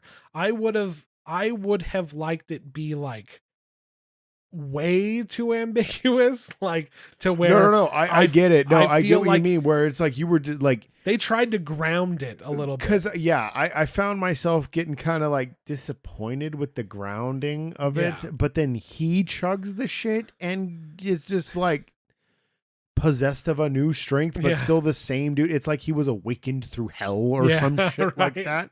And then the weird cult leader has that weird and fucking then power. after he'd snorted all the coke and stuff and took stuff out of that jar, which I don't know why you would see that jar and decide to taste it. That was I think because he heard the legend from his neighbor. Oh, that's right. Well, and the whole conversation with the neighbor is where I feel like some of the more ambiguous stuff comes in. Like he has hunted demons before, or something, and he builds that crazy fucking axe. You know, like he's done this before, and like the dude's just like, yo, man, they're just crazy ass PCP freaks, and I felt like, okay, and then he meets the drug dealer, and I feel like the drug dealer was. I love the drug dealer bit. I love the drug dealer, no, and it looked really cool, and and all that. However, I found their compound to be a little confusing because why would you put the giant drug facility as the front gate and then have where your guy just hangs out and does weird stuff be like down all these tunnels? You know what I mean? I was just like, I think hide the drugs a little better, man.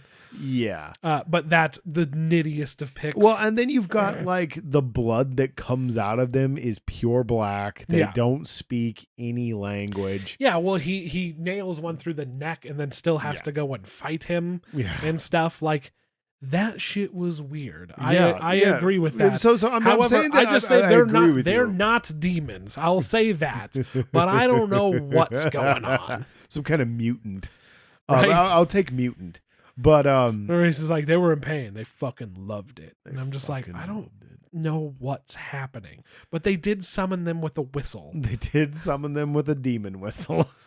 And then they also stabbed him with a knife, but that never, like some demon knife, but that never came back. Nope. Or maybe that was what was happening. I don't know. Dude, that's what I maybe love, he's dude, phasing through the astral plane. It's so fucking weird, man. Like, you go on that weird vision quest with him at one point. Like, it's such a weird fucking movie, dude, and it's so unsettling. And it's what I like is it's very gory. Yeah. And it could have gone full Saw. Mm-hmm. And it never did. Like, it was all very artfully done. It is a very artistic film. Yeah. And I think that's awesome. I love that it is that type of torture porn, gore fest, but it's all done so stylistically. Like you said, the prog rock, it's fantastic. Yeah. Heavy metal fucking shit. You know what I mean? Dude. Yeah. Like, I want to watch this on mute and listen to Amon Amarth, you know, like, it'll be dope. But, I fucking, it's so fucking good, dude. It is so very fucking good. It's just, this was in contention with another one on your list, for my number 3. But I think I enjoy the cheese of it a little bit more, whereas the other one took itself a little more serious, and that's not to its fault because I genuinely enjoy that movie as well. It's just I had more fun watching this one. Yeah, I would say my biggest criticism of the movie, I think, while I enjoy the build-up, I think it was more they stretched the build up a little long, and then we were kind of racing through. Then you rushed the latter half. Yeah, I agree. You linger a little bit too much with them in their normal life. Yeah. And then everything else happens at such a rapid pace. Another criticism I would levy against it, and you brought it up once, was that they set it in a time period, and I don't feel like that the time period is a necessity. I let that go from my brain, and it made the movie work better for me. So I did too. I really can't fault them for it, but it was very strange. It would have worked so much better if it was just like, what year is it? Because you've got like Manson. Where does this take like place? 70s, 60s, 70s Manson style cult. Then you've got like late 80s fucking rock. And then it's like, and then you've got Mad Max fucking demon bikers. Yeah, I got demon bikers and all this kind of random stuff. And it's just kind of like, yeah, it's this weird mashup world. Like it should have just been left alone. But being like, oh, it's 1983. I'm just kind of like, that begs me to ask a couple questions. Like especially Nick Cage and his wife's age. Yeah. And the type of things they were into, being born, in like the 50s. It's like, maybe they were always just weird dudes. Yeah, and then the weird shit came out and they were like, we're super into this. And like, but like, that's like, why start nitpicking just because? Well, especially if I would have looked away from the screen for 30 seconds and then looked back, I would have never even known that. So fuck it. Yeah. Why let me nitpick it just over one frame that said it was 1983? Yeah. Who cares? Yeah. But like, I do agree with that, with the spirit of the criticism that the time frame is inconsequential. It didn't need to be there. It really only matters if you want to get into nitpickery, and which be like, I don't, which I don't want to. Quads didn't exist, This movie doesn't deserve that. No, it doesn't. It is a fantastic piece of artwork. Yeah, I've changed my tune on it a bit after a little reflection. Yeah, I'm glad that you came around on it because when I first talked to you about it after you saw it, you were like, I've got a lot to say about this, and I was just like, you need to calm the fuck down, man. It's mostly that I just wish they had gone for it, which is so in the movie that's as nuts as this. Yeah. I wish they had gone for it more. Oh yeah. Because like the drug fuel, I'm kind of not a fan of like drugs. Am I right? I'm kind of more the psychedelic for the sake of psychedelic. I'm way more into the fact of just like, look at this weird fucking thing that's happening. It really should have been. And I'm just like cosmic demons and shit. I'm just like, that's... Then watch the Color Out of Space. Color Out of Space. Yeah. Okay. They try to ground it, and for the whole movie you're just like, oh man, they're fucked up. And then it takes a left fucking turn, and it is full bore batshit crazy. If you want to go that straight cosmic horror, supernatural shit, Yeah, it's really fucking good. Because something between his neighbor being just kind of like a weird like they live in a weird place and he's a weird shut-in and there's a cult that lives there. Yeah. And then it's like these demon bikers, but like, you know, they're on a lot of drugs. And then like when Nick Cage starts fucking doing the drugs, I was kind of like, okay. But then again, I mean, the drugs probably have worn off by the time like he's seeing his wife and fucking driving away from this fucking cosmic hellscape. Yeah. And stuff. Like, it's just something about it. I was like, I think it's honestly just I don't think drugs, am I right, is like that cool. Yeah. So I wasn't bothered that much by the whole drug fueled thing, because I just kind of wrote it and was just like, it's demon blood. He's drinking demon blood, you know? And because that's more metal, you know? But when the shit goes off, it's like nuts. Like, and I did like the fact that like they drug her up. Oh yeah. And then they're trying to convince her to join their stupid cult. I loved that bit. It's so fucking bizarre and so unsettling. And this is another one that's and then that one unsettling. Instantly snaps you back to reality. Yes. And they just fucking brutally murder her. Yeah. And then he's having a breakdown. Then he's talking to his neighbor. And I'm just kind of like, okay, I kind of like where this is. Like, they're fucking weird. And like, he's going to just not care that weird shit's happening, which is pretty true. But near the end, it starts like he gets kind of wrapped into it a little bit. Yeah. No, overall, I'm just kind of like, that movie's pretty fucking good. Yeah, dude. It's pretty. That's so kind of bizarre. one of a kind. I'll say that. Yeah, like I know you were a big fan of Neon Demon. Yeah, I was not so much. Like, I mean, it's a great fucking movie, but it's. I'm in the boat that you are with this. Like, and I'm the opposite this time around, where I this is my Neon Demon, where I'm just like, yeah, fucking crazy ass art piece. This is so fucking awesome. I mean, I feel I you know, when you say that, I'm just kind of like, I see it, I get it. Yeah, I do. I'm glad you liked it, though. Yeah, I did. I'm glad you come around on it. Yeah, I did not regret. I was like, I don't know about some of these, and then I was just kind of like, who cares? Dude, that's the Let thing. Me just think you about just gotta the go things for the that ride. happened. Yeah, just go for the ride, man. It's so much fun. It's a great fucking movie. Yeah. And again, dude, I think there's just as much of an argument of like, I don't know, there were demons from hell, man. What would demons do on Earth? Probably just a bunch of drugs and be fucking weird. But like the fact that I don't know, it's like he's watching porn and like they have their trashy ass apartment or their trashy ass house. One of them's like a leather daddy. Yeah. A little bit of a mix going on, but the cult and hamming it up was always great. Yeah. And the visuals and just overall good time. Yeah, it's awesome. Like I said, you can nitpick it, but it's definitely not worth it. I let that go very quick. Very, very quick. Okay. Top 3. Drop my phone. Oh, God. Reach, Ryan. It's so far down there. Fuck it. I remember where we're at. All right. My number 3, Josh, is one movie we have talked about on the podcast before. It's called Annihilation. See, that was the one that was tied for that was in there for my number 3. Yeah. And holy moly. Holy guacamole. I am here for this movie. Yeah, you can listen to the episode on it. We'll talk a little about it nowish. Yes. It's terrifying. It is very terrifying. Visually stunning. Yes. Well acted. Yes. Well written. Well directed. Yeah. Well written. Well directed.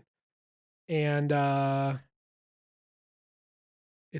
I mention it's terrifying? It starts off weird. Yeah. Then gets creepy. Then goes unsettling. And by the end of the movie, I wanted to be anywhere else but watching that film. Yes. I was so freaked out by the end of that movie. That movie got me, man. Yeah. Whew, body horror mixed with fucking cosmic horror. It nails the horror of the unknown. Yeah, mixed with so well. Exactly. Mixed with psychological fucking horror. Yeah, everything that happened to Oscar Isaac's character really messed with me. Yeah, bringing back memories of when I saw Signs for the first time with unsettling humanoid movements. Just that first shot of the alien in that one really got me. Yeah. I'm like, ah! Oh, yeah. I did the same thing that Joaquin Phoenix did. Yes. But yeah. Yeah, you've got some of that sci-fi cosmic horror thing going on, the unknown, they're going in, next thing you know. The freaky ass bear. Yeah, next thing you know, they're coming across like weird recordings and people are cutting people open and there's somebody fucking flayed up, but like they're a new organism It's now. like the sci-fi horror version of Apocalypse Now. Yeah, God. And the fact that you never know how long she's been in there. Because there are so many time jumps and they're intentional. They wake up and they're like, when did we make camp? And they're like, I don't fucking know. Yeah. It's jarring, it's confusing, and it's intentional. It's not bad edits or anything. It's just, but it's like you get a little aggravated at the beginning. Like I was just like, what the fuck? Yeah. Why is this edited so? And they address it. Yep. Very quickly, and it's another one where every setup has a payoff. Yep. You get some of that weird body horror. Then you get the bear, which is just this straight up just monster horror. Yeah. And then straight into just their body horror is the most prevalent one within it, dude, and it is truly unsettling body horror mixed with some some sci-fi ideas and just fuck, man, evolution. Yeah, unchecked evolution. Yeah, all it's trying to do is do its thing, and fucking the weirdness going on in that lighthouse is just... The lighthouse is where everything really messed me up. Yeah, no, it's as far as climaxes go, like, oh my God. One of the best. I just was one of the best. Terrified. The sound, the score, everything. Oh, dude, the score itself is disturbing. The weird color saturation that goes on in it. Yeah, it's just so weird. Yeah, you're like such a weird. You're like, there's film. weirdness going on. Then it just devolves. It just starts going downhill. It never into pure stops terrifying. being weird, and then it's just weird and super scary. Yeah, yeah. It's a great movie, man. And everything is just so practical. Do you know what I mean? Like everything is so professional and so dry, and so these are the facts. Yeah. And it's treated with such a straightforwardness. Dire. I don't want to say dire. Yeah. Yeah, it's all just like plain.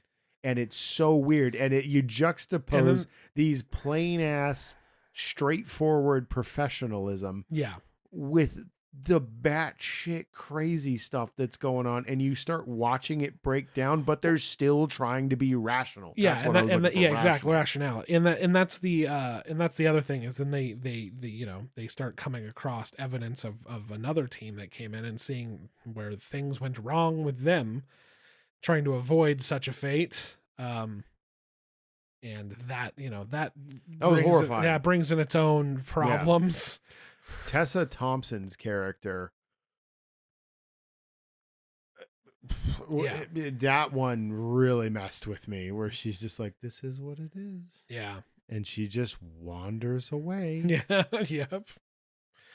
Yeah. Like, oh God, just, yeah. And you just kind of learn like, oh no, it's just doing its thing while creeping us the fuck out. Like her acceptance of everything, and the fact that like it felt peaceful, right? Really fucked with me, dude. Where I was like, no, this is not where you act like a normal person, If we're talking scary, doesn't get much scurrier. It grabs you and does not let you go. Nope.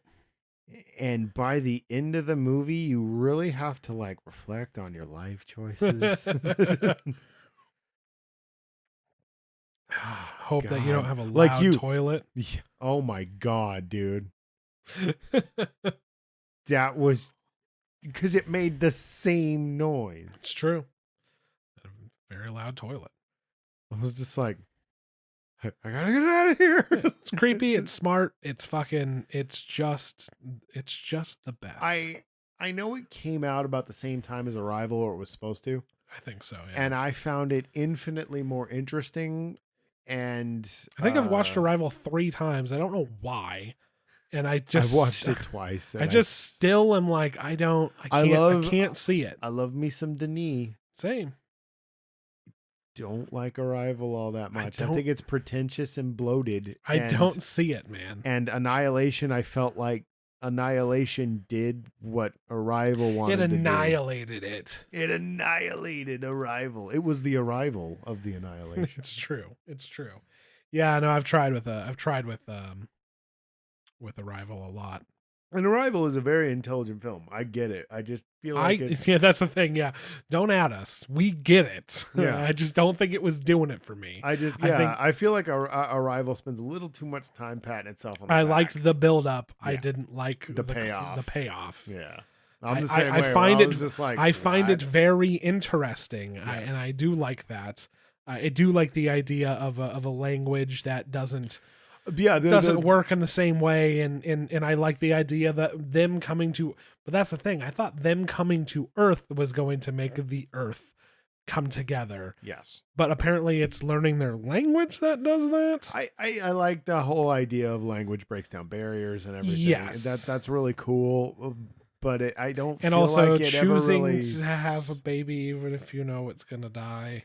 Yeah. And the whole like the switcheroo that we got, that like that baby was not been born yet, that we're seeing die because she's seeing that happen. Yeah, there's this whole weird time thing going on with it, and it's interesting. I get it. It didn't come together. Let us reiterate. Yeah. We get it. It wasn't working for me. Yeah. Like I said, I watched it like 3 times. Yeah. To make double sure.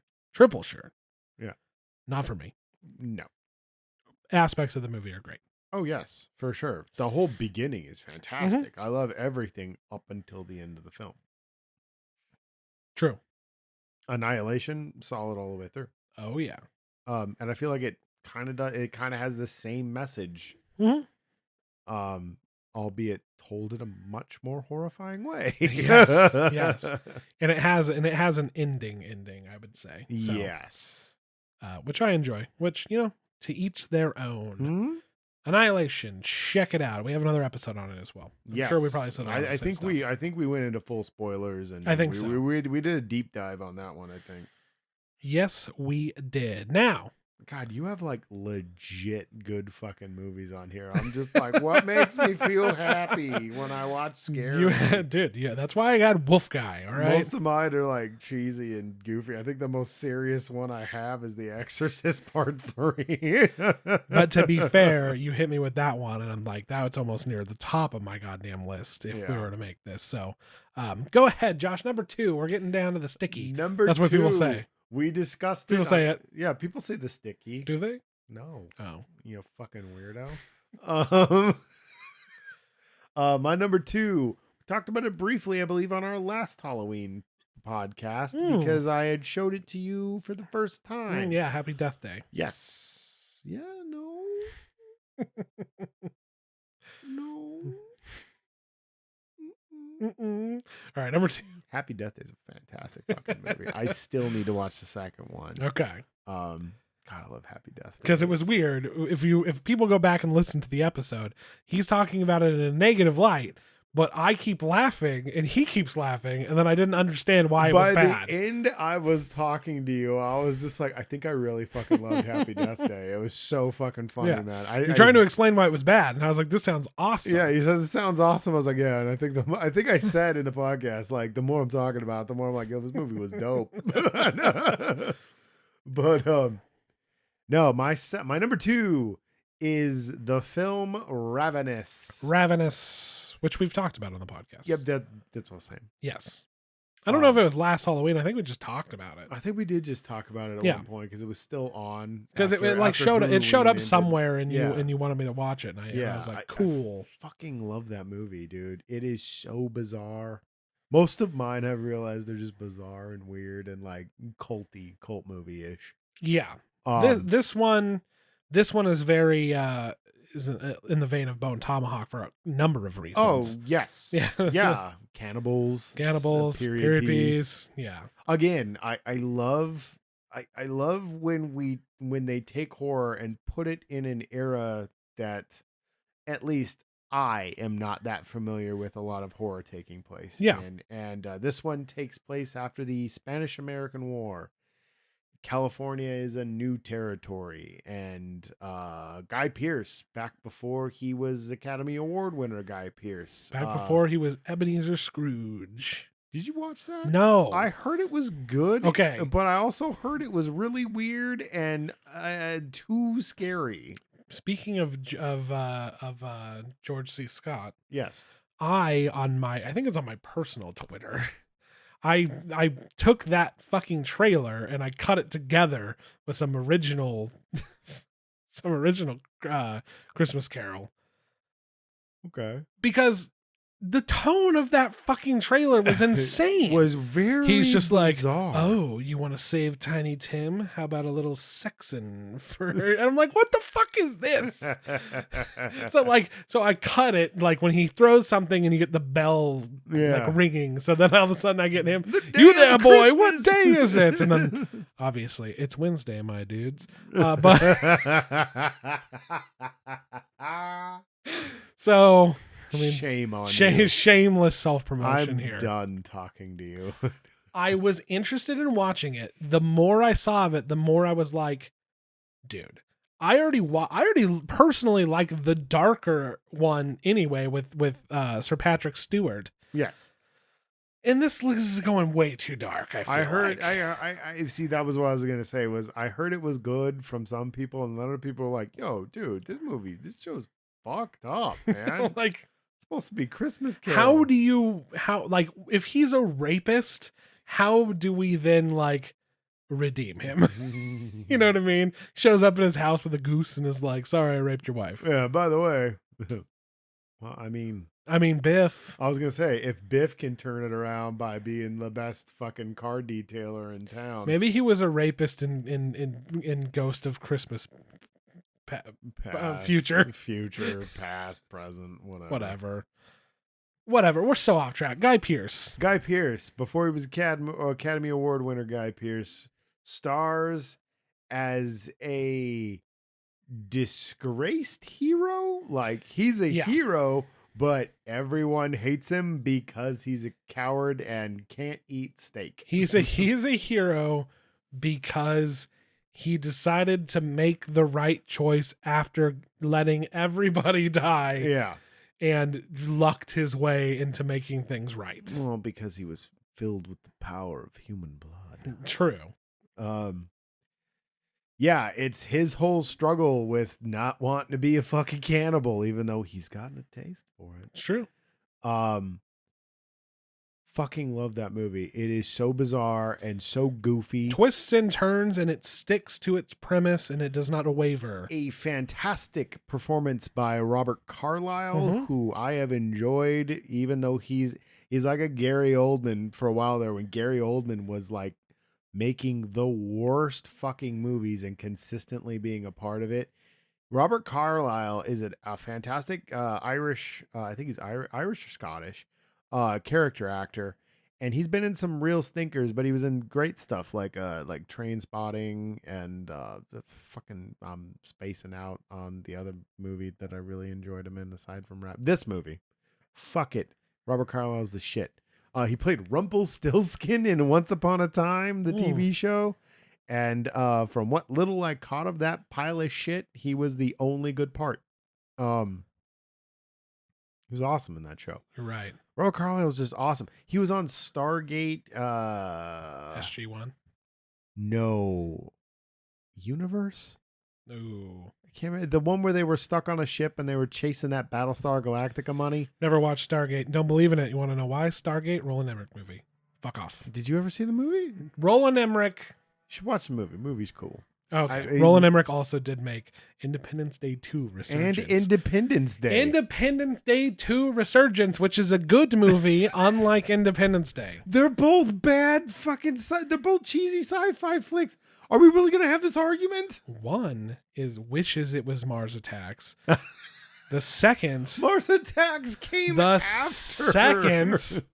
The second. Mars Attacks is like Plan 9 from outer space making fun of Independence Day when Independence Day was making fun of Plan 9 from outer space. The second one, both taking pot shots at each other, is what Star Trek Discovery should have been. Ooh. Yeah. Wow. It's true. Bold words. You heard it right here on the Mighty Fish podcast. Roland Emmerich could make a better Star Trek than Star Trek Discovery. The Mighty Movie Pod. I got our own name wrong because that's what we used to call ourselves. Whatever. We used to be the podcast. We were the podcast for a few episodes. Anyway, nothing about Robert Stargate. Carlyle is a fantastic actor. He has a great performance in this film. He is so creepy, so arrogant. It's just a deliciously evil villain. He's eating the scenery, man. Fantastic. The scene with the big reveal is just so frenetic and so psychotic, and it is a reveal that could only be done in a 90s movie. Agreed. And this is a very 90s movie, and it is so good because of it. I love everything about this movie. Soundtrack is so weird. I love the little like hillbilly jig they do when he's chasing the guy through the woods. Yeah. You get this great buildup, this great the buildup starving animal bit, and then everything happens. And then the little timid priest character is just like, ooh. And he goes, run. like, dumbass. This is the best part. And then you get this goofy friggin' hillbilly jig while he's chasing him to eat him. It's fantastic. It is so great. I love it. I love, you get David Arquette being full in his second appearance on the list. Being full David Arquette, but done in small enough doses to be tolerable. Yeah. And then you've got Robert Carlyle being almost cartoonishly evil. Yeah. And I don't mean that as a derogatory remark, because he's so great. He's so just cunning and just wicked. He's just, like I said, he goes out of his, like, he does such a good job that you as the viewer start to wonder, like, what the hell is going on. Start to wonder if what you saw actually happened. You're the one watching the movie. Yeah, exactly. He's so great. And then you got Guy Pearce delivering this very solid performance as a conflicted coward. Yeah. That's what's great, is he is such a coward and he should be so despicable. But then you meet Robert Carlyle's character and you're like, no, you're a fuck. This guy's just scared shitless because you're a monster. Yeah. You know, it's so great. Unfortunately, it stars a terrible child pornographer in it as well. It does. Yeah. I always want to call him William Atherton, and that's not William Atherton, because William Atherton is a very good person as far as I know. I don't think he's suffered, exposure for being a huge piece of shit. I say suffered. I don't mean suffered like we. I get what you mean. Yeah, you know what I mean. I said midget earlier. I'm all timid now. No, you're good. I understand English. Yeah. And he's a great, because he's a good character in the film too. Yeah. Like, he's just this bumbling, kind of easy going, like, oh yeah, we're stuck out here in the middle of nowhere. Mm-hmm. Small crew around here, everything's great. And then he has this horrible turn, it's so good. And the whole build up to I noticed something, Josh. All of our best movies are everything sucks and it's only going to get worse. That's what makes good horror, I dude, guess, is yeah. everything's, I don't know. I prefer those over like, yeah, we're having a great time out here at my dad's cabin, Yeah, and then, yeah, oh yeah. no, Oh no, sex with campers. I shouldn't have had premarital sex. Now I have a machete in my junk. I enjoy those, but like I would never put them on a favorites list. No, I don't think so. I don't think so. I also what's the word I'm looking for? Appreciate, not even appreciate. I appreciate Ravenous. You weren't as into it as I am. I like what it was doing a lot. And I think it was just, I think, again, this is another one just taste where I'm like, yeah, that movie is really good, but I'm not like over the moon for it. I'm just kind of like that era of movies for me. I'm always kind of like, they were a little, they all, even though they're different genres and stuff, they all have like a feel to them. I don't know if it's the editing. I don't know what it is about Style, like that time. cinematography. Like, yeah, like that. Like there was the music stings as every time they introduce the credit. Yeah, but overall, I'm just kind of like, yeah, I really appreciate everything this movie is doing. This is fucking cool as hell. It's no Bone Tomahawk. Oh no. Bone Tomahawk is an but awesome these are favorite. Flick, but there's something about Ravenous. These are favorite movies. Me, you know what I mean? And like, I think it's not like I didn't enjoy it. I'm just kind of like, yeah, it's your second favorite. Yeah. For me, I'm just like, yeah, it's it's somewhere top 10. I would say I really enjoyed it. I'm glad that glad that you shared that, dude. It's just, I think that's what it is for me. Is it's stuck to its. It's very hip. It's very cool. And it is very cool cannibal movie, it's super cool, and everything is just like, it's kind of in love with its own coolness. Yeah. And I appreciate it for that. Like it's,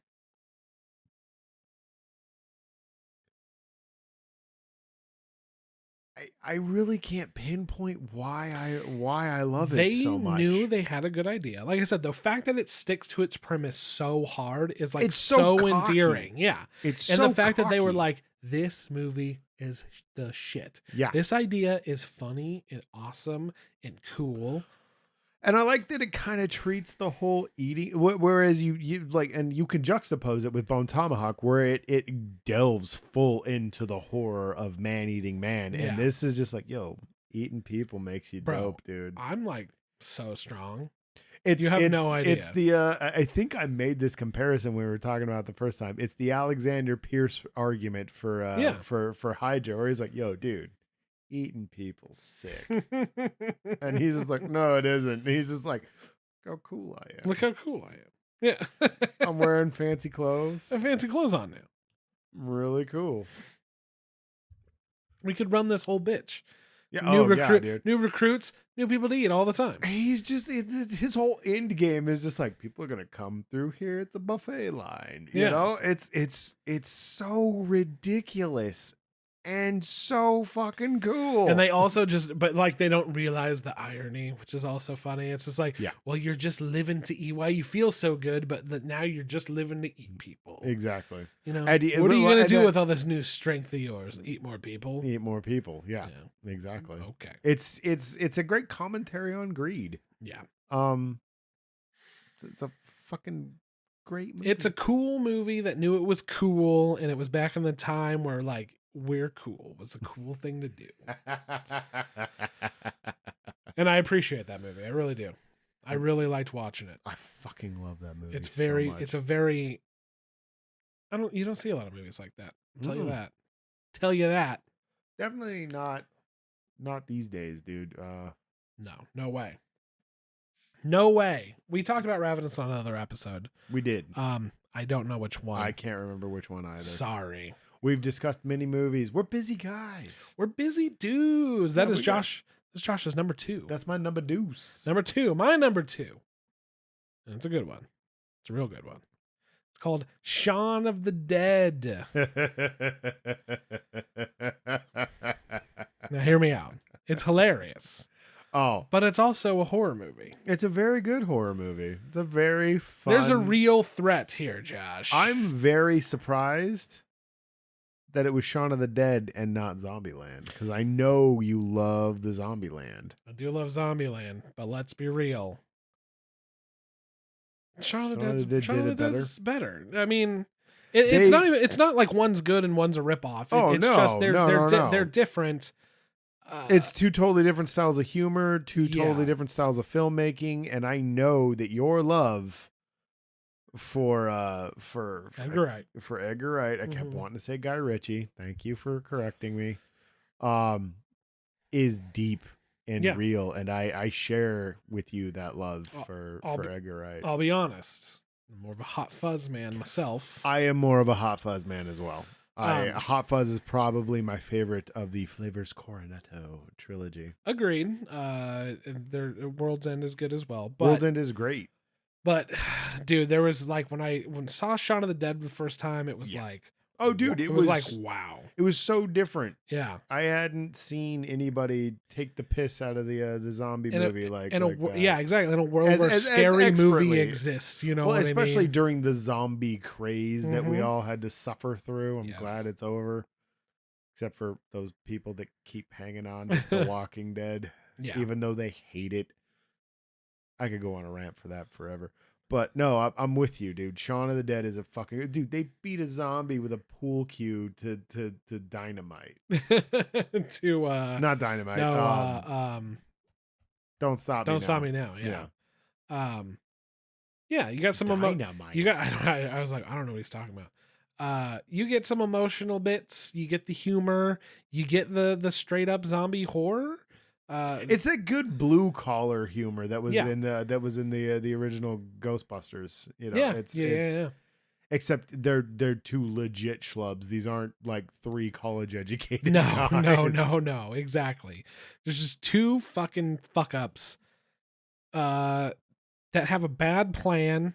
I have a terrible plan. Things go wrong and somehow they fumble their way through it. I love that the bad plan is so obvious through the whole thing, and it's kind of the joke because like every zombie movie has a terrible fucking plan, but they take it so seriously that you're like, I guess this is a good plan. And in this one, it's like, no, that's a stupid fucking idea. Stupid fucking plan. I mean, what's there to say? It's Shaun of the Dead. Yeah. Like, I don't know what else to say. It's They throw the Batman soundtrack at a zombie, cut his head off. Their dickhead roommate. It's one of Edgar Wright's best movies. It's put Simon Pegg on the fucking map. And plus you get to see the early roots of his masterpiece, Baby Driver. Absolutely. Where he first starts experimenting with musical editing. Yep. Music, queuing up the edits and all of that.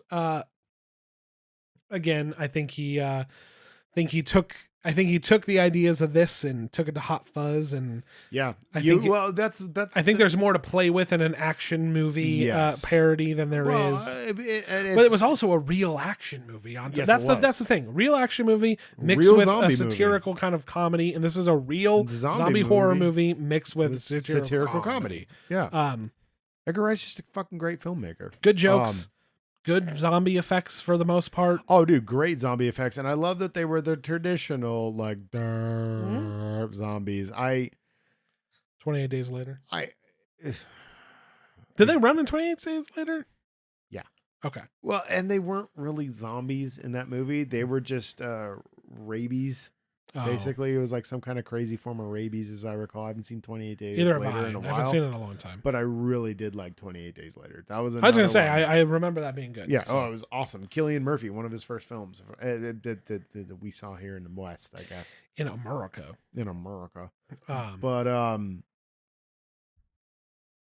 Yeah, I feel like when I get higher up my list, there's like less to say. It's Shaun of the Dead. Yeah. Like, I could go over every joke and why it's funny, but it's a satirical humor about a zombie uprising. You know what I mean? Yeah. It's Shaun of the Dead. It's Dawn of the Dead. Yeah. What I was going to say was Mixed I with like that they're comedy. the slow, stupid zombies because like zombies have always been kind of lame monsters to me. I've never been a zombie guy. I don't really fucking care about zombies. And the fact that you made them able to run, I was just like, well, this is just even dumber. Mm-hmm. You know, like they can't fucking run. I think World War Z was the point where I was just like, all right, you've gone too far. Now they're building human pyramids. You know, I like hated World War Z. it was a fucking terrible movie. I think you and I watched that one together and we both fell asleep. I think I stayed up, but yeah, I wish I was asleep. I remember I fell asleep at one point, woke up towards the end, and I was like, this is still happening. I was like, yeah, he's in the lab, man, you know. Yeah, because I woke up just in time for him to make the cure. Yeah. You know, and his family, they were at one of the quarantine spots. I just love that they're like, dude, Israel's the best. Until the zombies can get over the wall. Yeah. It's for the zombies. It's nothing to do with the Palestinians. No. This isn't a commentary. This stupid movie, dude. Yeah, Shaun of the Dead. Because infinitely superior. The humans, that's the thing, is the humans are always the real monsters. That's all zombies are for. Yeah. With Shaun of the Dead, George delivers Romero's on. stuff Yeah. was the first one was a commentary on racism. Yes. The next one was a commentary on consumerism And all that. Yeah. You know, they've always got like a plot, and Shaun of the Dead is just like, yo, we're dumb, and these zombies are dumb. We're dumb. We can't get along. Yeah. You know, loss and all that. Yes. Like, it's just yeah. Shaun It of the gave Dead. us Nick Frost and Simon Pegg in a big way. I mean, they were in space together, but I don't think space had hit the main vein. Not on a global level. Yeah. Shaun of the Dead was, you know, wide stream, wide release. Yes. Yeah. And it's great. It's a fantastic. And I'm just like, yo, I want to watch some dumb horror, or like, dude, it doesn't get better than that. Straight up. We done here. I have nothing to say about it. Refuse. I do not need to defend my pick. You don't even need to explain it. I don't. To the likes of our loyal listeners. If you haven't seen Shaun of the Dead, like, just go watch it. Yeah, please go watch Shaun of the Dead. It's so fucking good. It's so good. All right, Josh. Now that I've been very aggressive with the listeners. You've been super. We've lost everyone. We're moving on to number one. Number one. And we're going to start with you. Comes in no surprise. The original Halloween. Okay. Would you like to know what my number one is? I think I can guess because we discussed it briefly. And you said you weren't going to give it away, and then you were talking and slipped up. I broke the rules. It's Halloween, but it's both of them. Oh, it's Halloween. You can't do that. Halloween. I would have done that. And Halloween, the sequel to Halloween, not to be confused with Halloween or Halloween 2 or Halloween 2 or Halloween. I should have put Halloween 3 on here. I should have. I'm talking about that movie. Halloween, and I'm also talking about Halloween 2018. Yes. I feel like just lump them together. Fuck it. They have the same title. How the hell am I supposed to know? You fucking cheated. You can't have one without the other. You can't have one without the other. Yes, you can. I did. No. I did quite expertly. All right, fine. Then I'm going with 2018. Continue on your pick. My views on Halloween, the original film, are fucking expressed in depth in our expertly executed. It was a good one. Halloween classic catch-up episode. Just short, concise classic catch-up on the original Halloween. It is up on our YouTube. It is a Mighty Fish Productions on YouTube. Episode 1. Or actually, I think it's episode 0? Did we call it episode 0?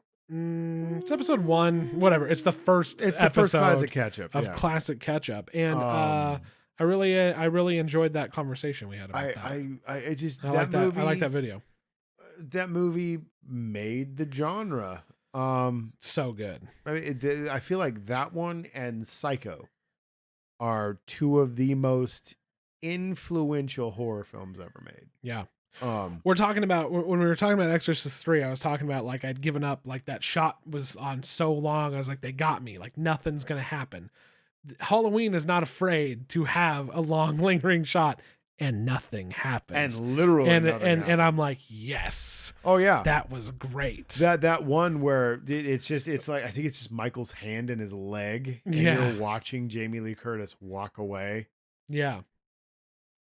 Nothing or I was like, happens. she was doing laundry or something. I was like, there's a dark door. Oh God. Yeah. When she goes to the laundry in in the shed. Yeah. Yeah. Out in the shed.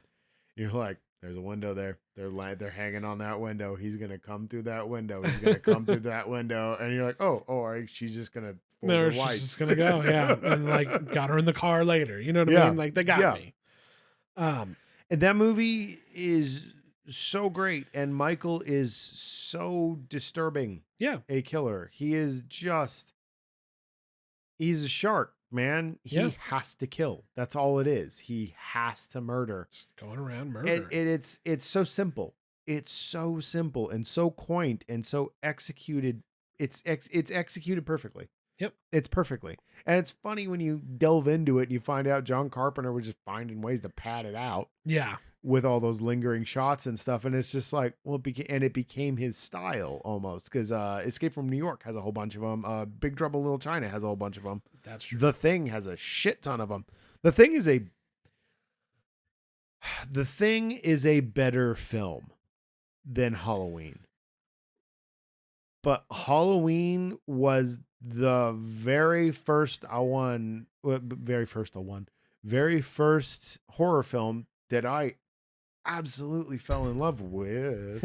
I knew it was going to happen once. It was going to happen eventually. I've been careful the whole time. I agree. And another reason you should watch our classic catch up, God damn it, we're the worst, is I talk about how watching the movie, it feels so familiar, even though I've never seen it before. But you're watching it done for essentially the first time. Exactly. But these things have just like, there's a reason that they've just penetrated the genre and stuck around. Like some of them become tropes, but some of them are just like, this is a masterclass. Like this is where it started and they still do it the best here. Oh yeah. I was going to say, and they have not been done as expertly, you know, it's and not seeing it as a satire or whatever.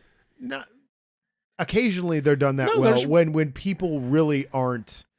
You're not ripping it off. Like I said, you're taking from it what you will and making your own. It's another one where the jump scares, the few that there are very well earned. Yes. And executed expertly. Yep. God,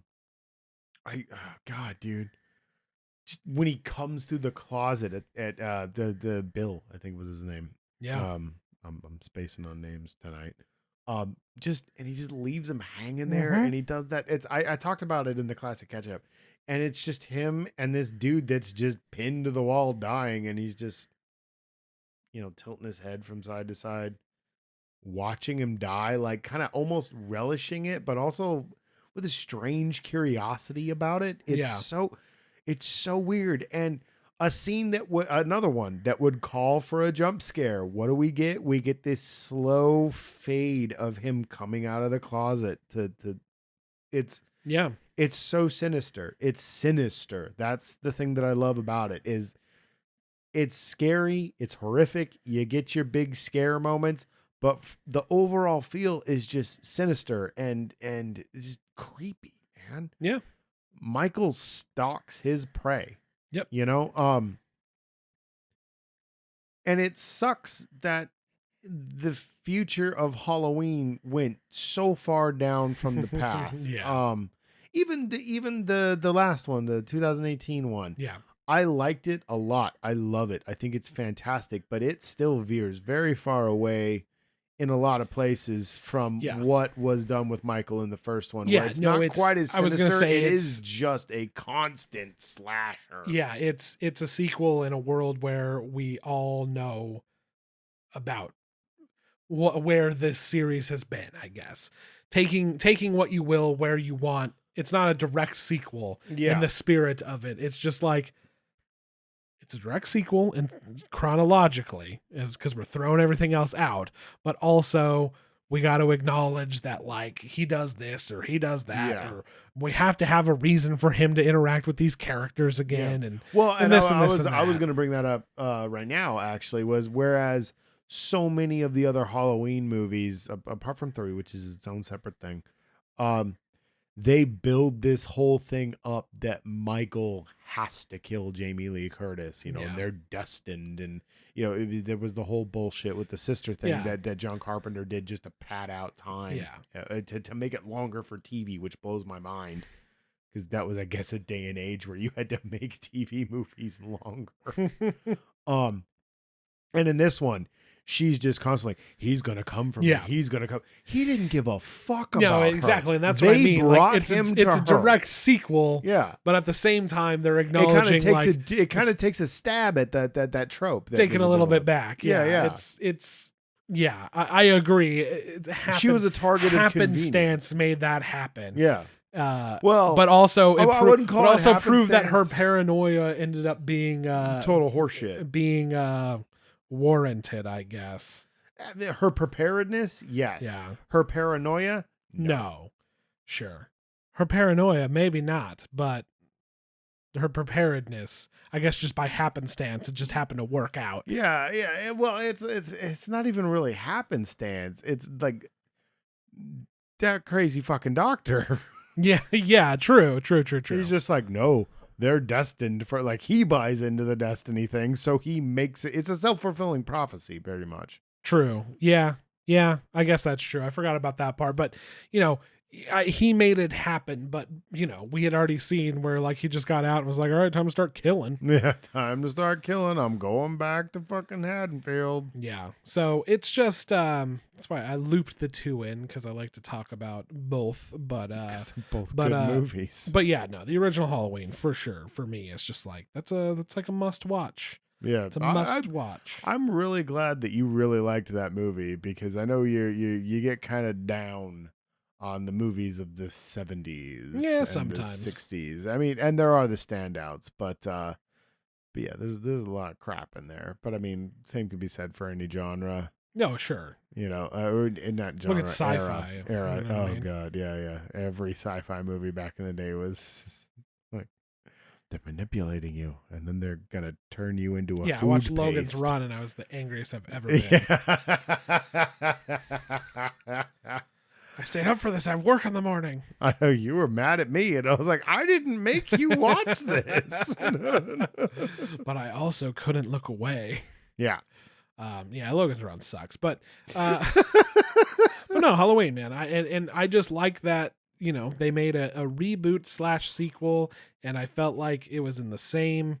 It was cut from the same cloth. It was a sequel, and I where had an it awesome felt like time watching that. I had watched the first one. I watched that, and then I'm just like, wow, like Halloween is dope, and I don't have to worry about Halloween or Halloween 2. Now you got to worry about Halloween 2. I have to worry about Halloween 2, which isn't coming out, which is a sequel to Halloween, which is a sequel to Halloween. Yeah, so that's annoying. But no, Halloween. It's just like, you see things that have become like a trope or an overdone reference or an homage or whatever you want to say, but then when you watch it happen in the movie where it originated, it works so well.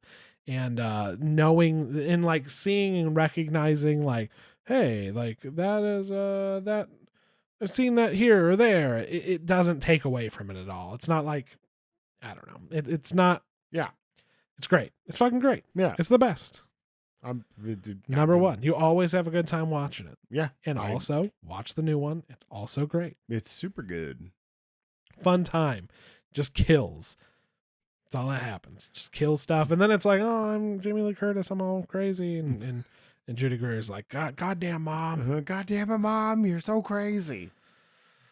Yeah, and I like that. Her daughter is also there. Yeah, and her daughter is also there, but is like maybe she's gonna stab stuff. I wasn't. Maybe. Like I've watched it a couple times since then, and I'm like, I'm not getting the whole like. Now I'm gonna. No, do either was Michael I. I think it was. vibe. I think it was just a like. And there's the knife, because Yeah. you know how we do knife stuff. It's 'cause, Halloween. you know. It's in the fucking. Oh wait. Oh wait, no, it's in the. I was gonna say it's in the logo, the Yeah, title. Card. Always the butcher knife. Yeah. So yeah. No, I mean, Awesome. again, much like Shaun of the Dead, I don't know what else to say besides watch don't the either. classic catch-up. We go into much deeper conversation there. Yes. And it's Halloween.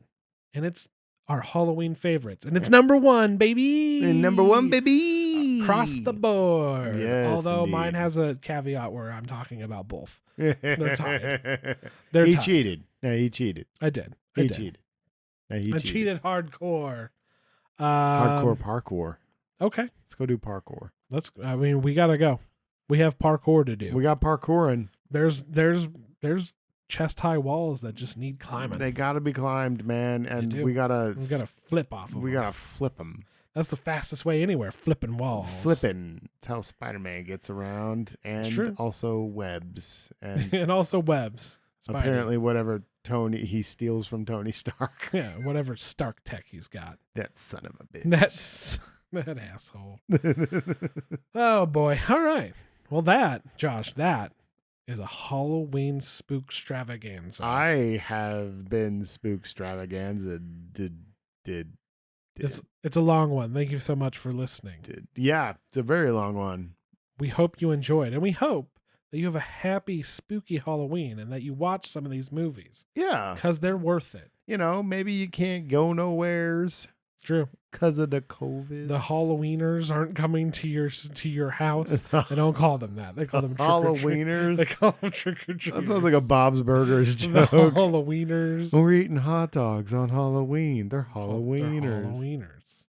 Damn it, dude. We should have hot dogs. We should be right. We And should. we'll have Halloweeners. Dude, let's go get some hot Let's dogs. get hot dogs. We gotta go. We got hot dogs. We got to hot get. dogs and parkour. Thank you so very much for listening. You can find us on all major podcasting apps, now including Audible and Amazon Music. I believe. Audible. Somewhere between Audible. those. Spotify. Yeah, go to Audible. You can pay $37 for our podcast. No, it's free. I know they're. Spo- God damn it, Ryan! I'm going for a thing. I'm lampooning Audible for charging so much for the goddamn books. They don't charge you that much. You get a free ticket every month. It's a credit, A okay, credit. Ryan? And I used it to buy the Sandman audio book. But then if you want new ones and you don't was- want to wait a month, it costs a lot, right? Amazing! Oh yeah, Yeah. dude. Yeah. Well, Well, you can just sign up for the one that you get 2 credits. if a you month. subscribe to it, you get a discount. Oh, But okay. if you're just on there and being like, I want this book, I'll pay $45 for all I know is they're Ready Player all I know One. Is When I they're, could easily buy the paperback for $5. they're pushing Amazon Music and it's integrated with Audible now, and they're putting podcasts on there, and we're on there. They sent me an email, and I said, "Hell yeah, put me on there." So that we're there now too. We're on Spotify. We're on fucking everything. That's what I'm getting at. We're on all of them. You can find us on Twitter. We're at Mighty Movie Pod. That's where you find out when our new stuff goes up. Twitch.tv/Mighty Fish Productions. We are also on YouTube, Mighty Fish Productions. That's where you can see some spooky classic catch-ups like Halloween, as well as Star Trek the Motion Picture. I think that's it. I feel like I'm missing something, but I don't think so. Maybe I've just got it so concise these days. Yeah, you got it all dialed in. Just, subscribe. That's what it is like being a fucking professional. Professional. Oh my God. Why do you let me Like, talk? comment, and subscribe, and make sure you smash the bell to get notifications. I have been Ryan. I've been Ryan. I'm so cross with you right now. Rate us on iTunes or Apple Podcasts. Yes. Yeah. Yes. iTunes is no longer a thing. Yeah. No. It is, but it isn't. I don't think it is. I don't understand. It's Apple Podcasts. I'm an Android user. There's Google Podcasts. I'm a filthy There's Android Spotify. user. I'm a pleb. No way. You're not. Your iOS is basic bitch stuff. Take that, Apple phone users. Take that, majority Why of the don't market. we just alienate the other half of our podcast audience? Yo. If you're defining yourself off of what mobile operating system you're using, you really need to get some hobbies. You need to reflect upon your life. Thank you so much for listening. I'm Ryan. I am still Josh. And this is Halloween. Ooh, it's so spooky. Oh, I'm scared. Where's I go? Boo. Get scared. Boo. Goodbye. Boo.